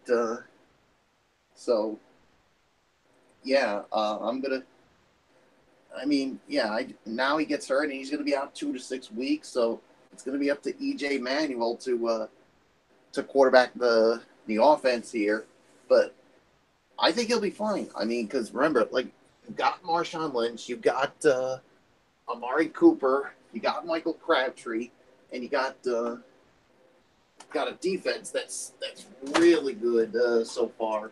Of course, captained by Khalil Mack here. So, so I think the Raiders are going to be just fine. And yeah, I mean, Baltimore, I don't know what else is there to say about them. So, I got the Raiders winning this one. I'm gonna say, 21-13 is gonna be my final score. So, nothing else to say except let's. I think we move on to our next game, and I think it's America's Game of the Week. Oh yes, it is America's Game of the Week on Fox. 425, a rematch of one of the greatest NFC divisional playoff matchups of all time, the Green Bay Packers and the Dallas Cowboys. AT&T Stadium, Arlington, Texas. You know who's working this game. No big surprise. Joe Buck, Troy Aikman, Aaron Andrews, they will be in Dallas for this highly anticipated divisional playoff rematch. Hard to believe this game only came in at number 3 on that FPI game rater, but it is what it is. Dallas, a 1.5 to 2.5 point favorite. Series history, Green Bay leads the all-time series 14-13. You remember last year, Dallas won in Green Bay last year in the regular season, 30-16. And then, of course, Green Bay went into Dallas, one of the greatest divisional playoff games of all time. It was the second best playoff game from this past playoff year. Of course, we all know the Super Bowl was wow. So last meeting in Dallas, aside from the playoff game, regular season-wise, was 2013. And Green Bay also won that game in a wild one. The Cowboys haven't beaten the Packers at home since 2007. And I believe that was a Thursday night game, as I recall. So I believe it is, good old MF Michael Fletcher. Lucky you, man. You get to start off on Fox's America's Game of the Week and the overall number 3 game of the week. So MF, Green Bay, Dallas, epic divisional playoff game. If you thought that divisional game was good, this one's going to be even better. I mean, what is there to say? Green Bay, what are we going to get from them? I mean, injuries are piling up. If you're a Green Bay Packer fan, you're kind of a little nervous here. But Aaron Rodgers is looking really good. You know, you still got some of the core guys out there. Running game, you don't know what you're going to get from them. Receiving core, always good. Defensively, pretty strong enough. Nothing bad to say. Dallas, okay, can you say maybe underachieving right now? I mean, look what happened. They lost to the Rams, and oh my goodness. I mean, I remember Derek Ferreira was preaching about how great Dak Prescott was, that, you know, he was in love with them for the second, you know, as one of the, and that he is turned into a great quarterback and elite and everything else.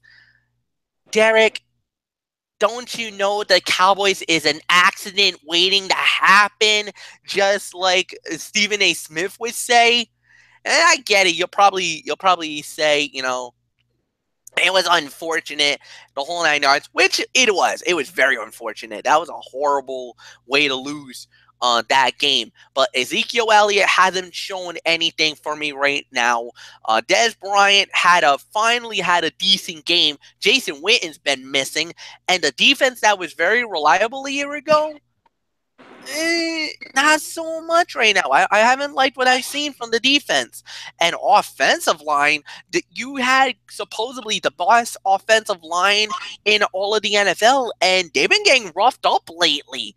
I mean, I don't know, guys. I kind of feel like Green Bay's going to steal this. I don't know why. When you got the bad man. And oh, by the way, in the eyes of Anthony Florio, the American hero. Go ahead, Florio. I know you want to say it. American hero. No, I was waiting for the I love Rodgers. You totally messed that up. Anyway, forget it. You dipsy do botcharood on that. But anyway, I gotta go with Green Bay. I don't know why. I feel like Green Bay is gonna win this game. Close game, 21-17. Give me the Packers to steal it from the Cowboys again. Michael Bullock, I give it to you. Yeah, I mean, what is going on with Dallas? I mean, they're underachieving this year. I mean, I thought that they were basically going to run away with this division after the season they had last year, but yeah, I mean, things have not gone so well for them to start the season here. I mean 2-2. I mean, and looking up at the Eagles when it comes to Dallas and Ezekiel Elliott, I mean, he hasn't looked like that the man that had that amazing rookie season last year. Same thing could be said with Dak Prescott. And I agree with Stephen A. Smith when he said they're always an accident waiting to happen. Well, unfortunately, that accident is happening right now. So, but this is a chance for them to get a statement win and to prove the critics wrong. And not only that, but to also get some payback for that loss in the divisional round of last year's playoffs, where, I mean, we all thought that Dallas was gonna win here, but once again, Aaron Rodgers somehow pulled it out, and yeah, I mean, and once again, I mean, this is also a must-win for the Packers to prove they are the stable of that NFC here. So and prove that they are still Super Bowl contenders and a team to deal with come or a team that you don't want to mess around with come playoff time. So this is going to be a close one, but I have to go with the Green Bay Packers on this one. I'm going to say 24-17 is going to be my final score. So, yeah, nothing else to say. Oreo, it's yours. A rematch from the memorable NFC divisional round last season and a matchup of two of FPI's top 5 teams in the NFC. It's the highlight of the Sunday afternoon slate. The Packers currently are FPI's pick to end up with the top seed in the conference, but only narrowly. Green Bay is projected to win the top seed 17% of the time, just ahead of the Falcons at 16%. Dallas, however, is in a slightly less enviable position, currently projected to make the playoffs only 30% of the time. While the leverage for both teams to make the playoffs is similar, 19% for Dallas and 18% for Green Bay, the Cowboys' situation is more desperate. A Dallas loss nearly halves its probability to reach the postseason from 39% down to 20%, while the Packers would still be 60% to make the playoffs with a loss. FPI has the game as a near coin flip, with the home Cowboys holding a slight 54% edge, so maybe we see 50-yard plus field goals in the last 93 seconds again. 3 key players from the Packers' playoff victory over the Cowboys are gone. Jared Cook, the tight end who caught the sideline pass to set up the game-winning field goal, Micah Hyde, the safety who had an interception, and TJ Lang, the Pro Bowl guard who protected Aaron Rodgers. Sure, the Packers have found replacements for all 3, but those were big-time players who performed in the clutch. They might miss them Sunday. For the second consecutive week, the Cowboys are facing a team with a 10-day break.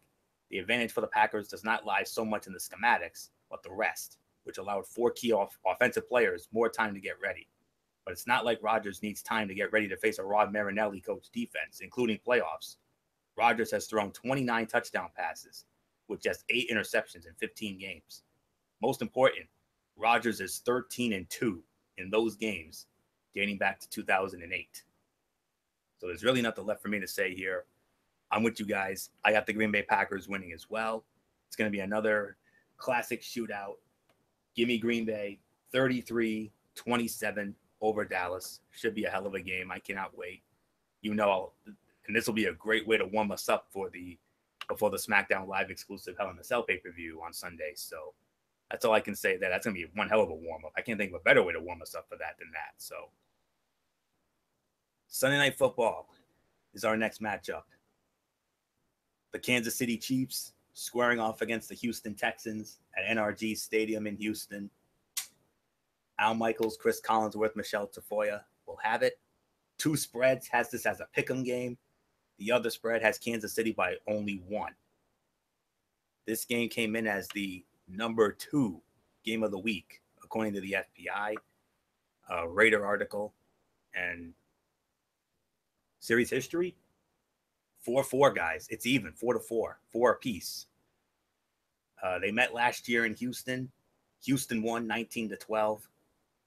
Kansas City last won there the year before in 2015. They won 27-20 in week 1, and then a 30-0 beatdown in the wild card game.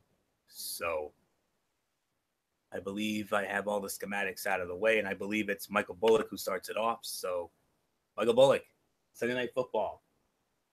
The Kansas City Chiefs, the only undefeated team left in the league, but they got a very tough game going up against Houston, especially in Houston after what they did to Tennessee. 57, a franchise record. Yeah, I mean, this is definitely going to be a tough one for Kansas City. Kansas City just, they only beat the Redskins on Monday Night Football by just 9 points. We expected this to be one that they should easily win, but Alex Smith, he hasn't looked good as of late. So, I'll tell you what right now, if that Texans defense, if they can get some kind of pressure on Alex Smith, they could somehow come away and probably pull off the upset here. Will it happen? It's possible. You got that Texas defense that's looking really good, and Deshaun Watson, he's looked pretty impressive, and he could give that Kansas City defense some problems, especially with the way he moves around out of the pocket. And yeah, so call me surprised, but I'm calling it here. I'm calling for an upset. I think the last undefeated team will go down. The Houston Texans, I think, will pull this one out. I'm going to go 28-24. Houston upsets Kansas City and hands Kansas City their first loss of the season. Florio, it is yours.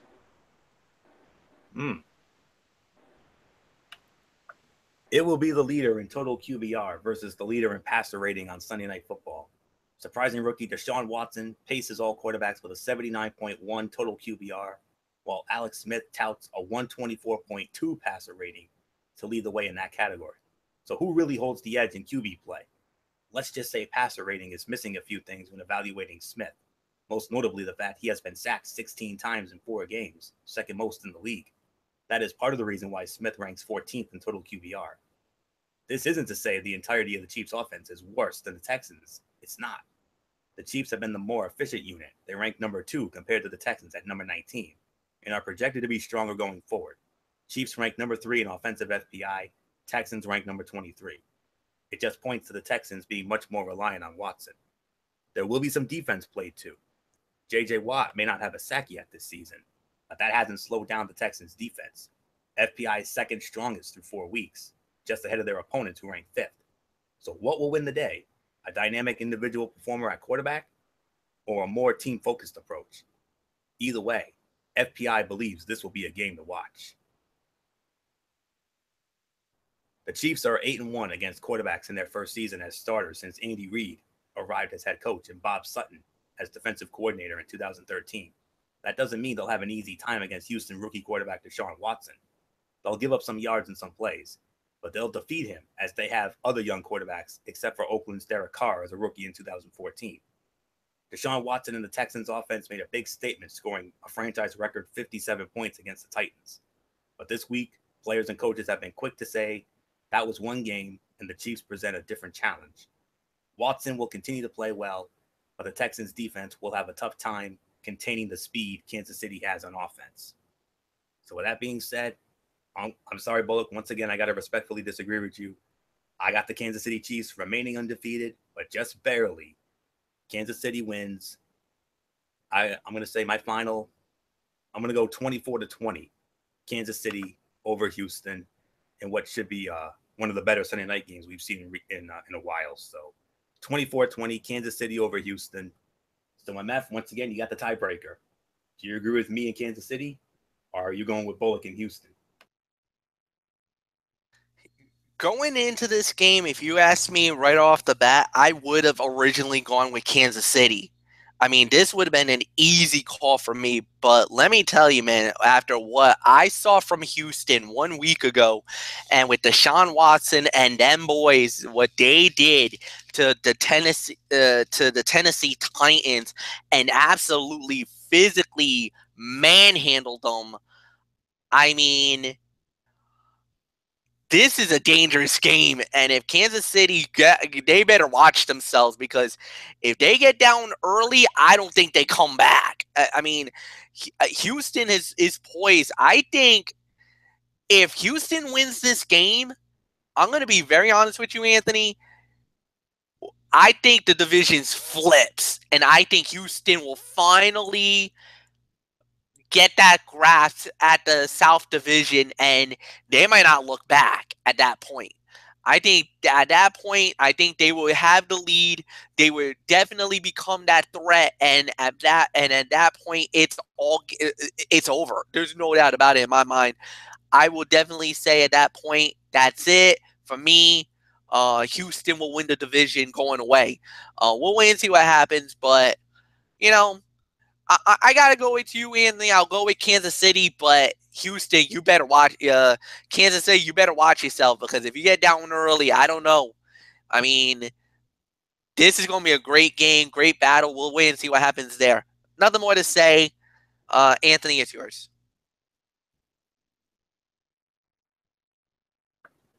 And we move on to the final game of the week, Monday Night Football on ESPN.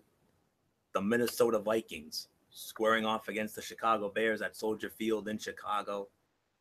Sean McDonough with John Gruden and Lisa Salters will be at Soldier Field for this Monday night matchup with the Vikings and the Bears. Another one of the longest rivalries, one of the oldest rivalries, I should say, in NFL history. Minnesota leads the all-time series 58-51 with 2 ties. Both teams split last year. Both teams winning at home. So that means the Bears won at Soldier Field 20-10. Minnesota last won in Chicago the year before, 23-20 in 2015. So I believe I have all the schematics here. So the Vikings defense aims to take advantage of Mitchell Trubisky's inexperience at quarterback by disguising coverages and playing hide and seek with its blitzes. There's not a whole lot of tape out there on Trubisky, which is a disadvantage for Minnesota in game planning, since Chicago isn't a huge threat with its receivers. The defense will focus on Tariq Cohen and Jordan Howard in the running game. If Sam Bradford makes it through 3 days of practice this week and is ready to play, he will start in Chicago. And regardless of who's at quarterback, Adam Thielen and Stephon Diggs need to spark the Vikings' aerial attack early while the running game gets in its groove, with Latavius Murray taking the reins for an injured Dalvin Cook. The Bears are 14-2 in their past 16 home games against the Vikings, dating back to the 2001 season. But Minnesota's defense is tough. The Vikings sacked Lions quarterback Matthew Stafford 6 times in a losing effort last week. Overall, Minnesota is tied for 8th in points allowed, 19, and 3rd in rushing yards allowed, 71.3. There's a ton of excitement in Chicago about Trubisky, and rightfully so. But Trubisky is making his first career start on Monday Night Football. No one really knows what to expect.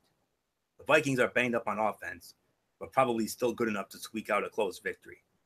So I'm going with the Minnesota Vikings to win this game. 20-17. That's my final score. Minnesota wins. So, MF, you and the Bears fans are finally going to get what they want. You guys have been calling for Mitchell Trubisky to finally start over Mike Glennon. Well, asking you finally shall receive. Trubisky will get his first start Monday night.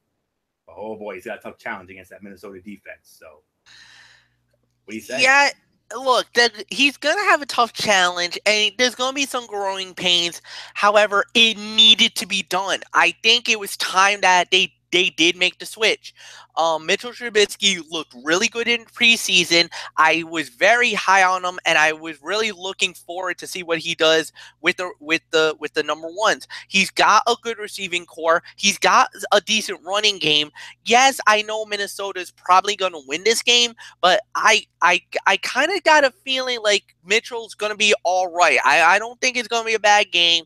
I just think that, like I said, he's going to have the growing pains. They're going to limit the playbook on him because he's still got to speed up. But let me tell you, when he was in preseason, he looked really good. So that's why I'm definitely high on Mitchell Trubisky. Even though I got Minnesota winning this game, there's really nothing more to say. Mike Bullock, I'll give it to you. Yeah, like you said, I mean, this is a move that had to be done because Mike Glennon just really wasn't looking good as the quarterback, and like you said, Mitchell Trubisky. I mean, in at training camp and during the preseason, I thought he looked really good, and yeah, I mean, this is going to be tough for him. I mean, he's getting his first start on the big stage of Monday Night Football, so there's going to be some nervousness and some growing pains, but I think it's after that first I mean, I think after that first series, that first series there will be some nervousness, but I think after that he'll get adjusted to it. But I still got Minnesota winning it, but like I said, I think Trubisky will be fine here. So I got Minnesota winning this one. I'm going to say 21 to 10 is going to be my final score. So, yeah. So there's really nothing more to say. So it's time for our latest edition of the NFL Power Rankings. Thankfully, the rotation works out. MF will be starting it off since I led off on Monday Night Football. So, MF, front and center with your number 10 in our newest Power Rankings. And I believe there will be some more shakeups like last week, I'm sure.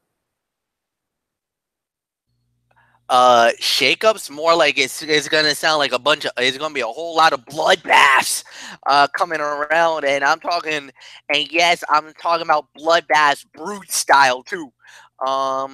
So yeah, batten down the hatches, ladies and germs. I'm not really in a good mood. I'm a little angrier than usual, and that's normally bad news for the rest of the NFL.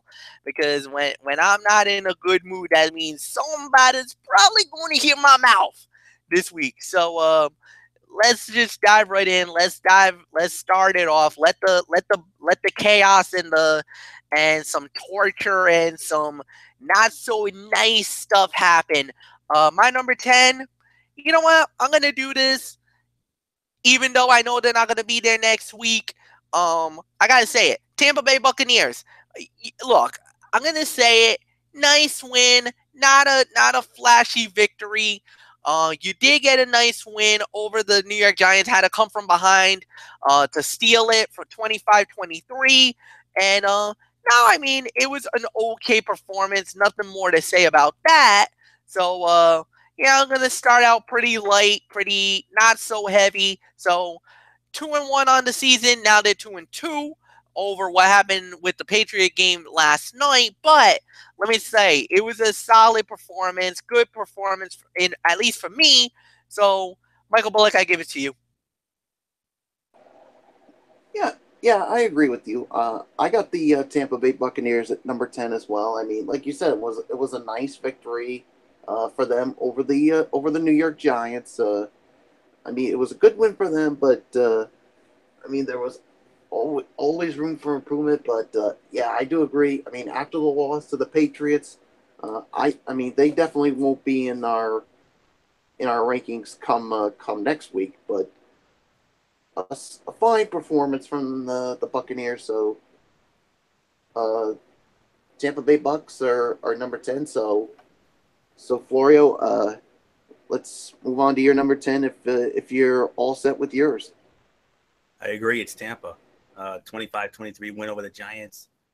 Defense did nothing, but it was the offense. I mean, Jameis Winston, 332 yards and 3 TDs in the win. I mean, very impressive. I mean, Cameron Brate, Mike Evans, O.J. Howard with the receiving touchdowns. I mean, like I said, the defense did nothing, but, that was when Nick Folk was a folk hero, no pun intended. But then that all went down the tubes very quickly. So after he went from being a hero to a GOAT, and not talking greatest of all time. We're talking the bad GOAT. So yeah, but Tampa, give it up for Tampa, no doubt about it. So the Tampa Bay Bucks come in at number 10, no question about that. Let's see. Moving on. I'm going to move on to number 9, and I'm going to put this team in the power rankings for the first time. I think they deserve to be here after what I've seen the last couple of weeks. Give it up for the New York Jets. The Jets are number 9. They beat the Jacksonville Jaguars, the team we previously had number 1 in our power rankings the week before, after that dominant performance in London against the Ravens. And the Jets, over 230 rushing yards as a team, led, of course, by Bilal Powell, who had 163.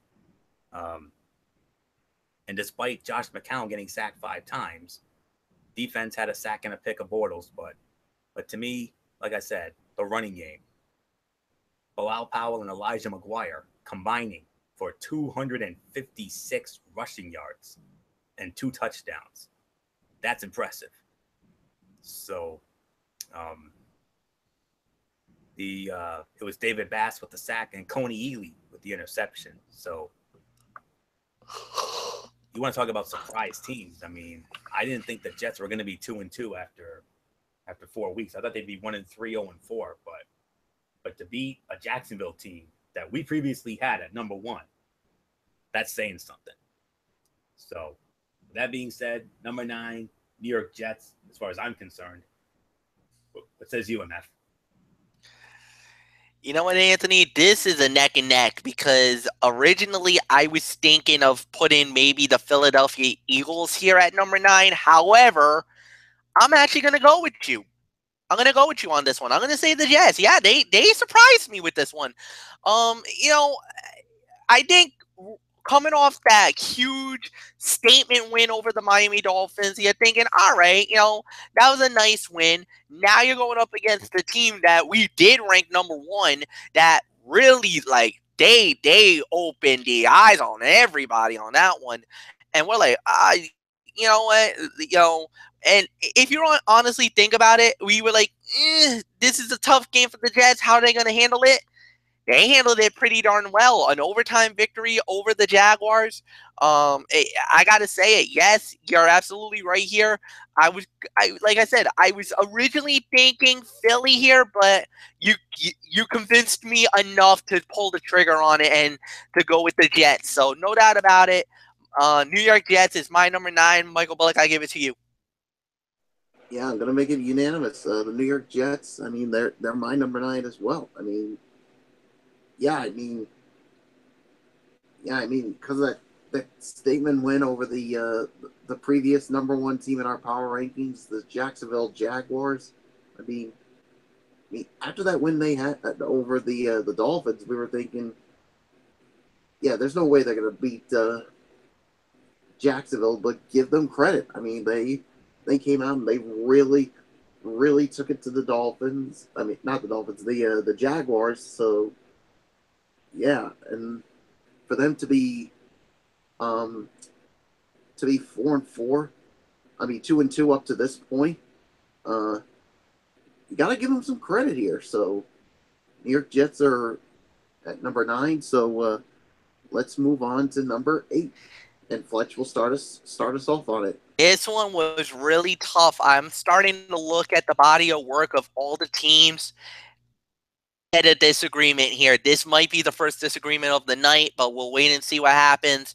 Number 8, I gotta say the Carolina Panthers. The only reason why was, my God, what a victory over the New England Patriots. Normally, when you beat the Patriots at Gillette, and let me tell you, that is a hard thing to do. Not many teams can say, we beat the Patriots in their house and did it the way we did it. That was ridiculous, man. I cannot believe Carolina did it. They beat the Patriots, got the 3-1 mark, 33-30 over the Pats, and it was a monumental victory. A great win, great victory for them. Nothing more to say for me. Carolina, they did what they needed it to do. Cam Newton had a breakout game. He beat you on the ground, beat you through the air. The running game was pretty good for the most part, and they flustered the Patriots for most of the game. I mean, yes, the Patriots came back from 14 down. I thought they were dead in the water. The New England Patriots made that miraculous comeback, but this time around, they left too much time for Carolina, and they got sunk at the end with a field goal at the buzzer to end any hopes of that miraculous Patriot comeback. And left a lot of people very disappointed in Foxborough, no doubt about that. But for me, big for the Carolina Panthers. Normally this would give us a little more higher, but because of the fact that it was only a 3-point win, and thus it was at the buzzer. It was a buzzer, a final kick with like almost time expiring. I can't really give it that high of a mark. So for me, it's Carolina at number 8. Mike Bullock, I'll give it to you. I'm actually going to agree with Fletch on this one. I got the Carolina Panthers at number 8. I mean, for them to basically to go into Foxborough and at Gillette Stadium, and I mean, which is a tough place for any team to get a victory in and to defeat the defending Super Bowl champion New England Patriots.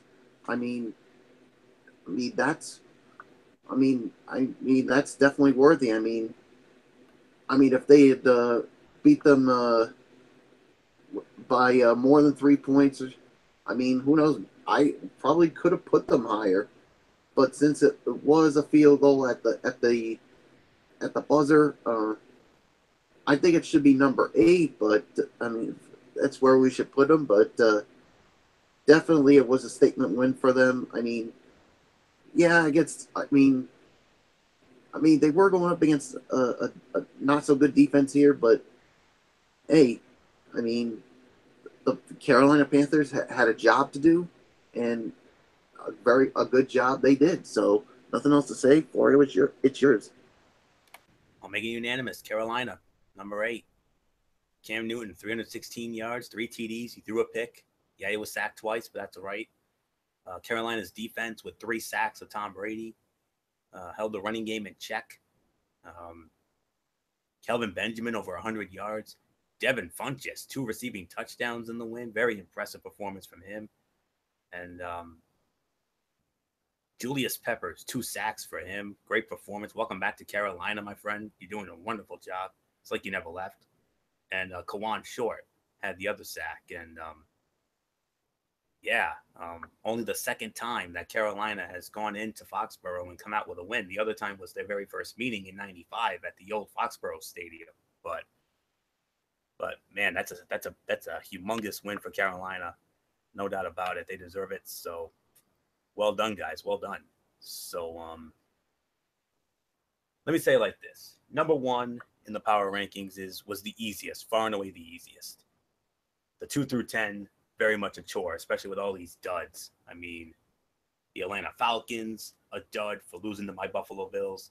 The Dallas Cowboys, a dud for losing to the Rams. Minnesota, losing to Detroit. Washington, losing to Kansas City. And I believe those, and then New England, of course, losing to Carolina. So those were my duds from the week before. So that makes it a little tougher. Considering we've had some great action, some great performances, some great bodies of work. But nonetheless, my number, what are we at? 7. I got to go with the Denver Broncos at number 7. Beating the Oakland Raiders. They took out Derek Carr. You can make an argument that they should be higher, but it was only a 6-point win.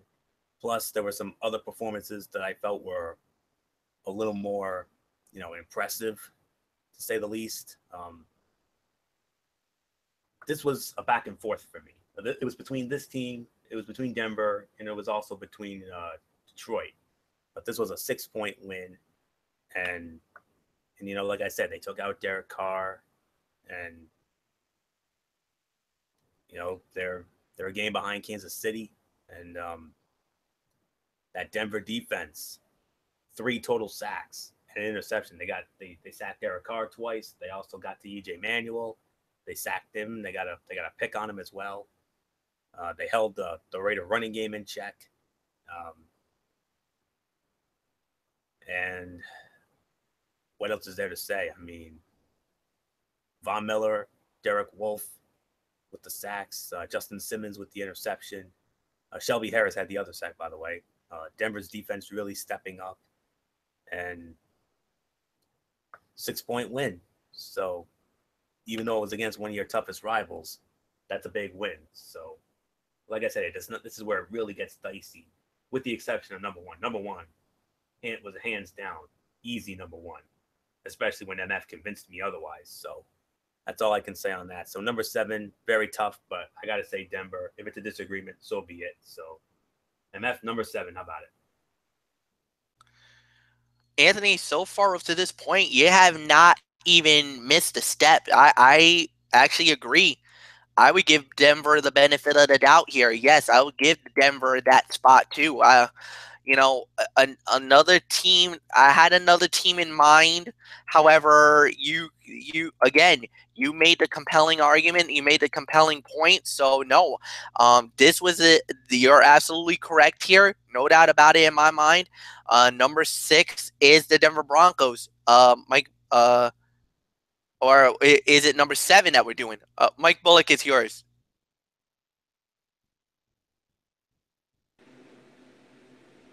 Yeah, it's number 7. That's what we're doing. So yeah, it is the Denver Broncos at number 7. So yeah, there's really nothing more to say. So let's move on to number 6, and Fletch, you get us going on it.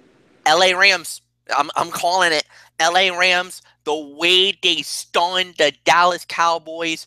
Um Normally I would say top 5 worthy, but I can't this time around because okay, here's the factor and here's the problem. So many good performances and there were so many that just really stood out for me, and this was one of them. I mean, yes, it is against the Cowboys. It was a 5-point win. That's one little argument where you could say, I can't pull the trigger here on that.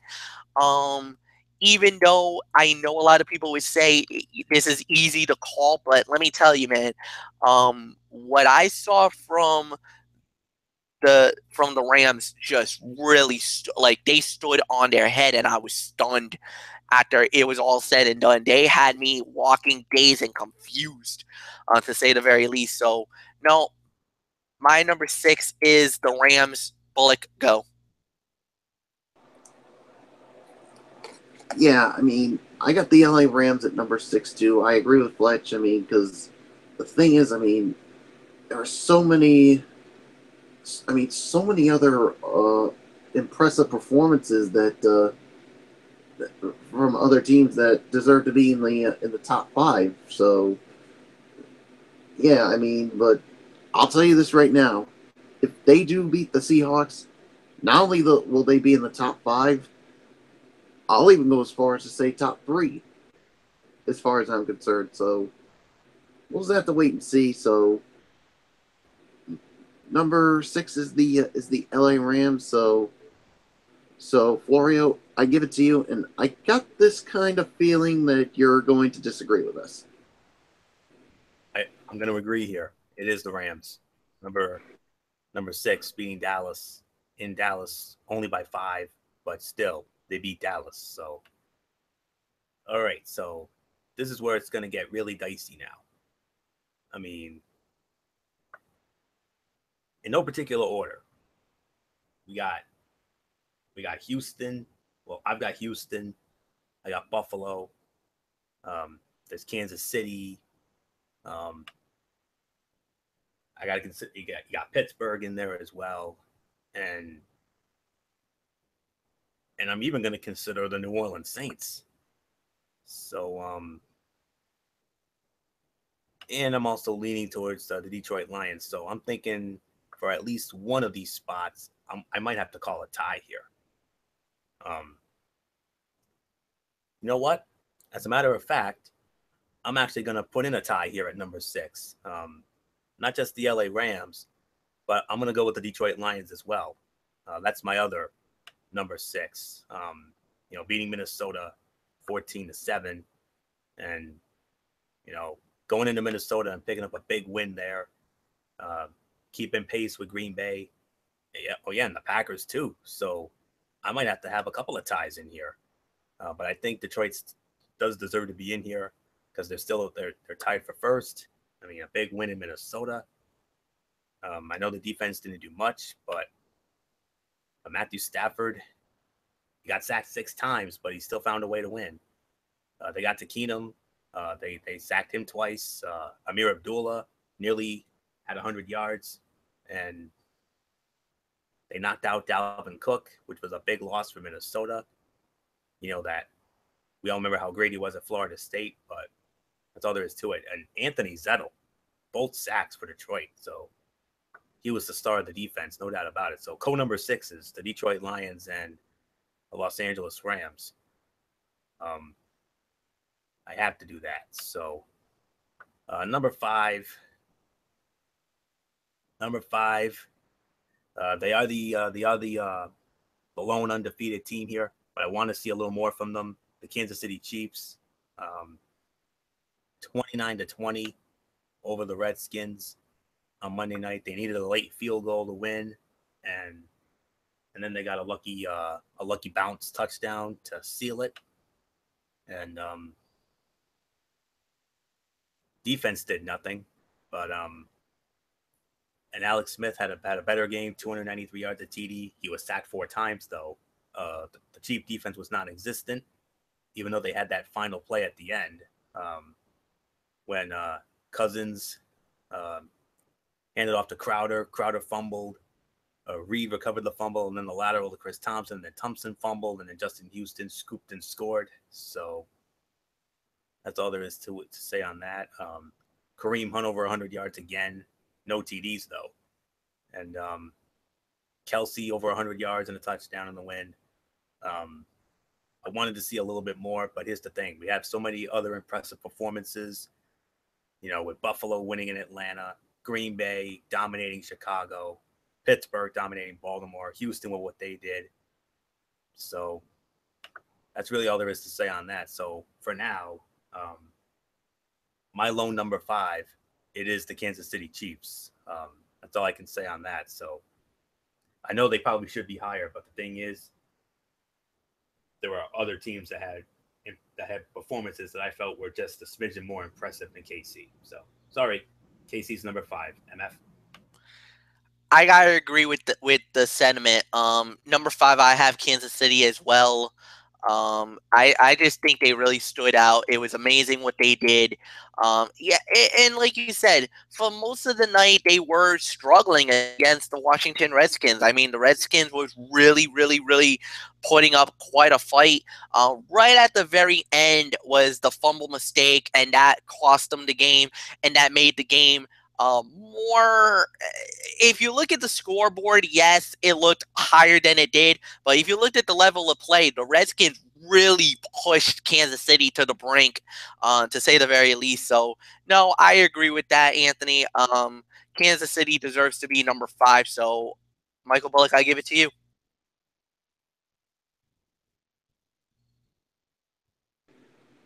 Yeah, I gotta agree. Kansas City Chiefs, they're my number 5 as well. So yeah, you pretty much touched on everything on them. So let's move on to number 4. And Fletch, you lead off.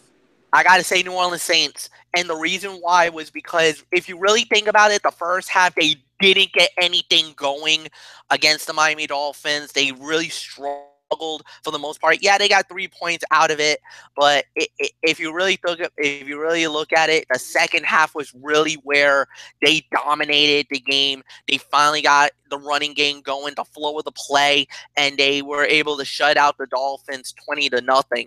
I just feel like it was either them or Pittsburgh, because I really think if you look at the body of work through the 4 quarters, I loved what Pittsburgh did more than what New Orleans did. So I'm sorry, I disagree. This is where maybe I might get a disagreement, but I'll just be real honest with you. My number 4 is the New Orleans Saints. So Michael Bullock, I give it to you.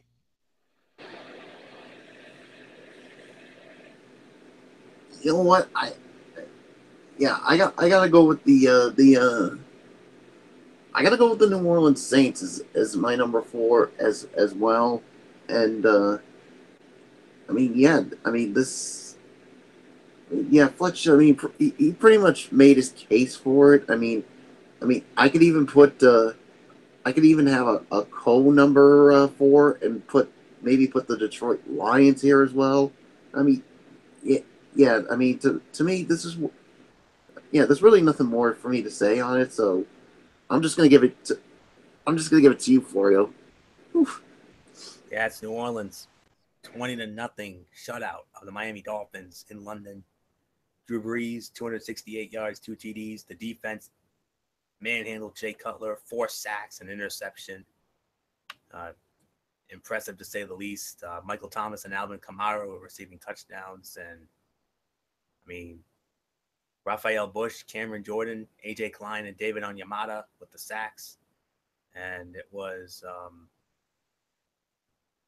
Ken Crawley with the interceptions. So throwing a solid, an average day at the office for Drew Brees, and easy win for New Orleans. And New Orleans coming around after a slow start. like the Jets. I mean, they were projected to do nothing, and look what they've done. They've impressed in the last 2 weeks. So, I mean, they go into Carolina and manhandle Cam Newton, and then they go to London and they manhandle Jay Cutler. So, very impressive. New Orleans most certainly deserves to be a top 5 team. Okay, now this is where it gets dicey. 3 spots left, 4 teams. I'm going to have to do another tie here. And I think I'm going to have to do the tie here at number 3. One of them, believe it or not, is going to be my team, the Buffalo Bills, and the other is going to be the Green Bay Packers. I think Buffalo and Green Bay should split the bill at number 3. Buffalo going into Atlanta and beating the Falcons at Mercedes-Benz Stadium, just impressive. I did not think they had it in them to do it, but they did it. 23-17. I want to put them higher, I really do, but my top 2 teams, their performances were just that much better, if I'm going to be real honest. Defense with 2 interceptions and a sack of Matt Ryan. Tyrod Taylor was sacked 3 times. A little bit of a concern there. Shady had 76 yards on the running game. Charles Clay over 100 yards. Jordan Matthews with a touchdown, but he's out with a thumb injury. Hauschka was perfect. Jerry Hughes with the sack. And Micah Hyde, our old friend from Green Bay, had both interceptions for 37 yards. And they only won by 6. 2 late field goals by Stephen Hauschka. And one of the biggest wins for the Buffalo Bills in recent memory. So going into the house of the NFC champs and beating them, impressive. That's all there is to say. And my other number 3 is the Green Bay Packers. It's the Chicago Bears. Let's be realistic. The Chicago Bears, but they got their groove. They're getting their groove back. 35-14 beat down on Thursday night. I mean, Aaron Rodgers, 4 touchdown passes, despite only 179 yards, if you can believe that, and was sacked twice. Defense with 2 interceptions and a sack of Mike Lennon. The running game did nothing. Well, Aaron Jones had a rushing touchdown, but it was the receiving core. Jordy Nelson, 2 receiving touchdowns. Randall Cobb had another. Devontae Adams had another. And Crosby just had to kick 5 extra points, no field goals. Clay Matthews with a sack. Clinton Dix with an interception. And Kentrell Bryce had the other. And, you know, it's just business as usual for Green Bay against Chicago. They own Chicago. So, to be expected. So I feel better about this. So, number 3s, Buffalo Bills, Green Bay Packers. My top 2 are instant no-brainers. They were far and away the 2 best teams last week. So, I feel very good about that. So, Buffalo and Green Bay, number 3s. MF, what do you say about that? All right. One team is going to really hate me, and one team is going to be very, very happy. I'm going to say this. I'll give you Buffalo. I agree with that. Sorry, Tanya. I don't even have Green Bay on the list. The reason why, you beat the Bears. Who gives a damn?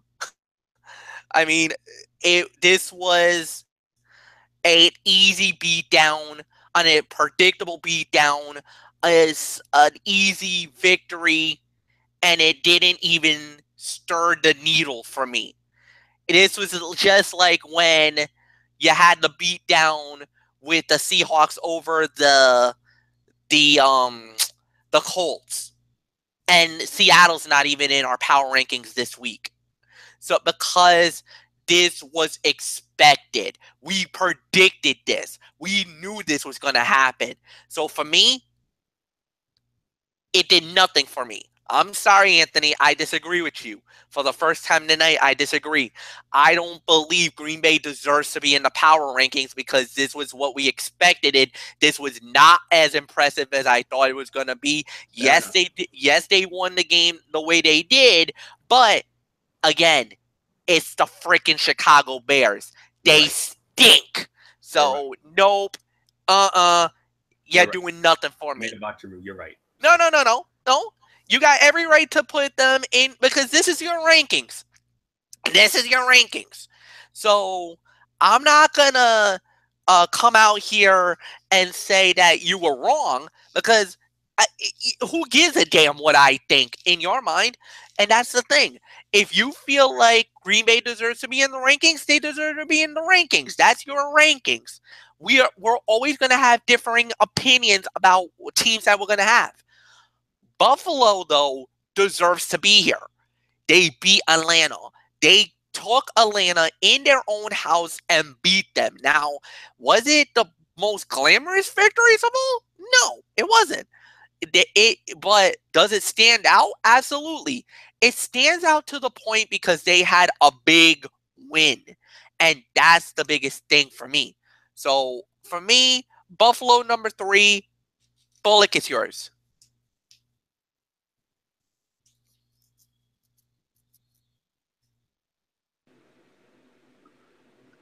Well, who else did you have at number 3, Fletch? I only have Buffalo solo. Oh, all right. I thought you said that you had someone else, but I guess no. I guess I really didn't. Anthony had Green Bay and Buffalo. I had just Buffalo by themselves. Yeah. I'm gonna go with Buffalo at number 3 as well. I mean, the thing, and yeah, I mean, Green Bay. I mean, they don't even deserve to be in the rankings. It's not because of because of the win. It's just of who they beat. That's true. The Chicago Bears. I mean, or should I say the dud Chicago Bears? Bears, yeah, you're right. Because who gives a damn about them? And that's another reason why we don't even have Seattle in there, because we knew they were going to beat the crap out of the Indianapolis Colts. So if there are people who want to come out and criticize us and say, "Oh, how could you not have Indianapolis and not Indianapolis? How can you not have Seattle and Green Bay in there?" I mean, because the thing is, we always say, we just said it was predictable. It was predictable, and you know how much we are about predictability. I mean, so sorry, Green Bay fans. Sorry, Seattle fans. Neither one of your teams are in these rankings. So, yeah, Buffalo is my number 3. So nothing more to say. The number 2. I got a few people who are big fans of this team, and I know they're going to be very happy with me. One of my members of the 2184 crew, who's actually one of the managers for me, his name's Ryan, really cool guy. And then I have another homeboy, Kevin Paez, who was a member of the 2184 crew, but no longer with us. He actually left. And I'll even give another shout out to another good friend of mine, Kenny Brightman. My number 2, it's the Pittsburgh Steelers. I mean, yes, this was a great performance by them. I mean, Anthony and I got to see this with our very own eyes last week. The 26-9 throttling of the Baltimore Ravens in Baltimore. They mashed them. First half, they absolutely destroyed them early, jumped out to a 19-0 lead. And the thing is, Pittsburgh just played consistent football. Yeah, I mean, Ben Roethlisberger didn't have the greatest game out there. Neither did Le'Veon Bell. Brown had a good performance, but then got himself in trouble again. Did something pretty idiotic behind the scenes. We're not going to get into that. But look, the Baltimore defense did not play good. In the other hand, Pittsburgh looked great. And now they're really, they put themselves in a really prime position. And now they're going to play the Jaguars on Sunday. So how's that going to look? Well, we'll wait and see. But for me, I loved what I saw. My number 2, the Pittsburgh Steelers, guys. Mike Bullock, it's yours. All right. Yeah, the Pittsburgh Steelers. I mean, they are my number two team as well. So, yeah, I mean, there's really nothing more to say. I mean, Fletch pretty much made your case. So, Lorio, it's yours. I know you say it's my opinion, but you guys made the argument for me. I've rescinded the Green Bay Packers not in my rankings because of that. Because they beat the Bears, so you know me, I'm a prisoner of the moment. So that's one of my bad habits that I have, and something I'm trying to work on, honestly. But it is what it is. But Buffalo is the lone number 3 because Pittsburgh is number 2. MF, this is exactly how I have it. Absolutely right. There's no arguing here. You're absolutely correct. Total team effort, 26-9. Big Ben didn't do much, only 216 yards, had a TD. He had a pick. He was sacked once. But Le'Veon Bell, 144 yards and 2 TDs. The defense, 4 sacks, 2 interceptions of Joe Flacco. Juju Smith-Schuster, you know how much I love that kid. I mean, I hate SC, but I love that kid. I mean, he is so fun to watch. He's the youngest player in the league at only 20 years old. So, and he's doing things, and he's got such a bright future ahead of him. Believe that. Cameron Hayward, 2 sacks. Bud Dupree with a sack. And Mike Hilton had the other. And he also had an interception, too. And so did Ryan Shazier. So, like I said, total team effort for the Pittsburgh Steelers against perhaps their most hated rival. Kicked the door down, made themselves at home. And there's really nothing left to say on that. So, Pittsburgh Steelers, number 2. Number 1, this was an absolute no-brainer. It's the Houston Texans. A franchise record 57 points against the Tennessee Titans. That is unbelievable. I mean, I didn't think that offense had it in them. But then again, when you have Deshaun Watson, this is something you would see from Deshaun Watson. Do you ever think we would see Tom Savage put up 57? No. He's probably put up 57 points all time. But Deshaun Watson in one game, 57, wow. 4 touchdown passes, 283 yards. The defense, 4 interceptions and 2 sacks. They picked off Mariota twice. They picked off Castle twice. They also sacked Castle twice. Lamar Miller and Deshaun Watson rushing touchdowns. DeAndre Hopkins over 100 yards. Lamar Miller had a receiving touchdown. My old friend from Notre Dame, Will Fuller, 2 receiving touchdowns. Most impressive. I mean, Marcus Gilchrist with an interception. Andre Howell with 2 interceptions. And Dylan Cole with a 25-yard interception return for a touchdown. Clowney had a sack. And Cole had a sack as well. And, just an all-around dominant performance by the Houston Texans. Perhaps that's the greatest offensive performance I've ever seen from that team. And then again, when you have Deshaun Watson, who was doing unbelievable things at Clemson, including leading them to the College Football Playoff National Championship a season ago. He's really good. That young man is really going places.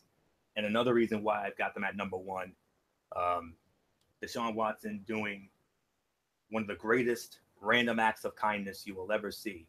Donated his very first NFL paycheck to 3 lunchroom ladies who work for the Texans I believe in their cafeteria. He gave up his first paycheck. Those 3 lunchroom ladies were victims of Hurricane Harvey, and he gave up his entire first ever NFL paycheck to help them out.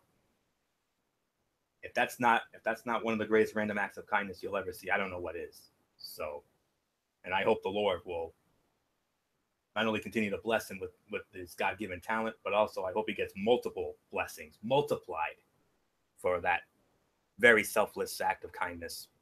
That's another reason why you got to put him at number 1, just for that alone. So, no doubt about it, Houston Texans, number 1, franchise record. Nothing left to say. MF, I don't think you can follow that any better. Houston Texans are number 1. I mean, I said it. The minute they brought in Deshaun Watson, this team was going to flip. And they did it. They made the switch. Look happen. Now this is the team that looks like a Super Bowl contender. Now this looks like the team that's going to win the division. They are dangerous now. This team is now geared up, loaded up. That defense was jacked up. Offensively, they looked great. Lamar Miller, DeAndre Hopkins, all them boys. Even Wheeler had a big game. I mean, if this is what the future may hold, look out, boys, because that means these guys are in it to win it. They look amazing. They looked, I can't say nothing bad. And then, yes, I saw it on ESPN what Deshaun Watson did, giving his first game check. That, you know what? He paid it forward. And the reason why many people knows, Deshaun Watson lost his house during Hurricane Katrina, and another great player, Warrick Dunn, from Florida State fame, and actually was also had a time in the NFL. I think played for the Tampa Bay Buccaneers during that time, gave his family a house because of the fact that they lost their house in Hurricane Katrina. And what he does is he paid it forward, gave 3 well-deserving people the game checks. And let me tell you, those game checks, they were probably in the excess of about $100-something thousand. I mean, Deshaun Watson's contract is basically, when it's laid out, it's probably about a few $1 million. So for him to give, and I'm telling you, these are at least 6-figure amounts. I'm not going to be able to give you the full amount because I don't know how much he gave, but I'm hearing it was in the 6 figures. So, I mean, that is amazing what he's done. And to lift at least these 3 ladies' lives, for what they're doing. They're struggling, trying to make ends meet because, I mean, they're only making about maybe minimum wage. And they're probably not making that much money as already. But for what he did is amazing, and that has to be commended. And I hope the NFL was watching this right now. And I'm going to be real honest with you. I would not be surprised at the end of the year when they're doing that night before the Super Bowl that we hear Deshaun Watson's name as a candidate for the NFL Man of the Year. I'm saying it right now. Nothing more to say. Houston Texans is number 1 for me. Michael Bullock, it's all yours. Yeah, Houston Texans are number 1. I mean, what could you say about the performance of them against Tennessee? I mean, and you said I think the turning point was when they inserted Deshaun Watson as the starting quarterback. I mean, and I'll tell you what, they continue playing like this, and with the way they are defensively, this is a team that you might want to keep an eye on come January, because if they're playing like this, who knows? Maybe, I mean, they could be playing in Super Bowl 52, but we just have to wait and see. And yeah, I mean, I gotta commend Deshaun Watson for what he did to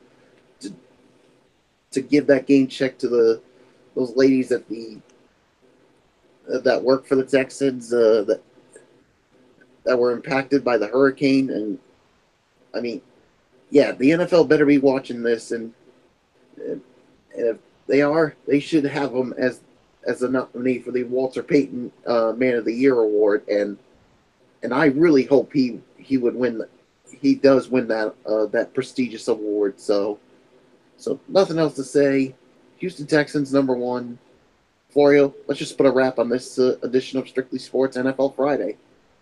And we're going to do that with our shout-outs, guys. So whoever wants it first, it's yours. I'll take it since I still have my mic on. So of course, we want to thank you all so very much for tuning in for another edition of Strictly Sports NFL Friday. Of course, shout outs to all of our tremendous fans and viewers out there who support our shows. Shout outs to our super fans out there. You guys know who you are. To all of our friends from our high school days, you guys know who you are. To all of our local news personalities from 6, 10, and 12. All of our personalities from ESPN, Fox Sports, MLB Network, NFL Network, NHL Network, NBA TV, all the other networks out there. To our friends from The Road Show, the former co-hosts Barry Larson and Megan Mooney, and of course the three current people who host the show, Will Gilbert, Brendan Kirby, Michaela Johnson, and so until later on tonight for our special Hell in a Cell preview edition of the Cerebral Smack Talk over on Fletch's channel, Braves Fan 95, and I'm sure he'll give the start time for when we get to him for his shout outs. So until tomorrow night, this is the Phenom. This is actually Mike Bullock saying thank you all so very much for tuning in. Of course, you know the routine. Thumbs up. Talk to you later. Yeah, throw it up Fortune 4 style. Bye for now. Enjoy your Saturday, everybody. Enjoy the college football action later on today. So Fletch, let's I give it to you with your shout outs and set the tone for our preview edition of Hell in a Cell later on. Yeah, well, first off, I want to say thank you to all the great fans out there for making the show as awesome as it is. You guys are the best fans in the world. Basically, to the super fans out there, you guys know who you guys are. My friends in junior high and high school days, you guys know who you guys are. 2184 crew, love you guys to death. We're actually gonna do it at 10:30 Eastern on Braves Fan 95. Myself, Anthony Florio, Michael Bullock, and Dede Woodson, and we're going to be previewing all the matches on Hell in a Cell. We're going to set everything up, and it's going to be on Braves Fan 95. So I'm not going to really do anything more than that. I'll just say that you guys have yourself a great night. We'll see you guys tomorrow. Hugs and hand pounds. I'm out. Have a good night, everybody. So long for now. And Anthony Florio, take it home. Oh, we'll do it, Special shout out to all of our tremendous fans and viewers out there who continue to make our shows as over as they are. We appreciate it as always. You are the best fans in the world. Special shout out to Dede Woodson, Kevin Woodson, and the Woodson family, Matt Ward, Jason Dixon, Bob, Daniel Shelton, UJ. Our first ladies has a Butler, Megan Silva, Nancy Calloway. The crew members, Tommy Souza, Eric Carrier, Jimmy Alden, Albertson, Rob Parsons, and of course the man himself, Jared Ferreira. And of course all of our personalities from 6, 10, and 12, ESPN, Fox Sports 1, NHL Network, MLB Network, NFL Network, NBA TV. My personal shout out to Julie Alexandria, Chantel McCabe from the Golf Channel, Status Arell, Lindsay McCormick, who's working on that Behind the Gloves YouTube channel with another one of MF's personal favorites, Michelle Phelps. So, Lindsay McCormick's on that now. So, what I've seen, she's killing it, man, doing a great job. So, major shout out to Lindsay for that. Of course, our friends from The Road Show, Will Gilbert, Brendan Kirby, and Michaela Johnson, the former co-host, Megan Mooney, Mary Larson, and of course, last but not least, my wonderful friends and church family over at Oasis Grace Ministries on 464 Silver Spring Street, Providence. If you need a church home, check them out at 25 off Route 95. Sunday morning at 9, Bible study. A little after 10, we have Sunday service. And then Wednesday night at 7, Bible study again. And other things going on. I'll keep you posted if anything comes up. And that's it. So, like MF said, tomorrow night we got the Hell in a Cell preview edition of the Cerebral Smack Talk, Hell in a Cell. SmackDown Live exclusive event from the brand new Little Caesars Arena in Detroit. We'll preview all the matches for that. And then Sunday night immediately following Hell in a Cell, we'll have our recap. Also on MF channel, Braves Fan 95. And then come back here on the Phone 25 Monday night for Ridiculously Raw. Miss TV with The Bar, Cesaro and Sheamus. So that should be interesting. Will we get that Shield reunion? We'll find out. and find out what else they have in store. And then Tuesday, and of course, my Tony's taking on 205 Live and Impact Wrestling, and then Tuesday, Cerebral Smack Talk. We sort out all the fallout from Hell in a Cell, and then from there, College Football Thursday, and then NFL Friday next week. So looking forward to another great week of action. So until tomorrow night for the Hell in a Cell preview edition of Cerebral Smack Talk, it's Anthony Floyd here. For Real and Michael Fletcher, for Michael Bullock, in his spirit. Edie Woodson, Derek Ferrera. You know the routine, everybody. Thumbs up. Talk to you later. Yeah, throw it up 4 style. Bye for now, my friends. God bless. Be good to each other. Have a blessed Saturday. Enjoy all your college football action. And until 10:30 tonight for our Hell in a Cell edition of Cerebral Smack Talk with an F. You're watching Strictly Sports NFL Friday right here on the 25 on YouTube.com. For now, Eddie Foyle.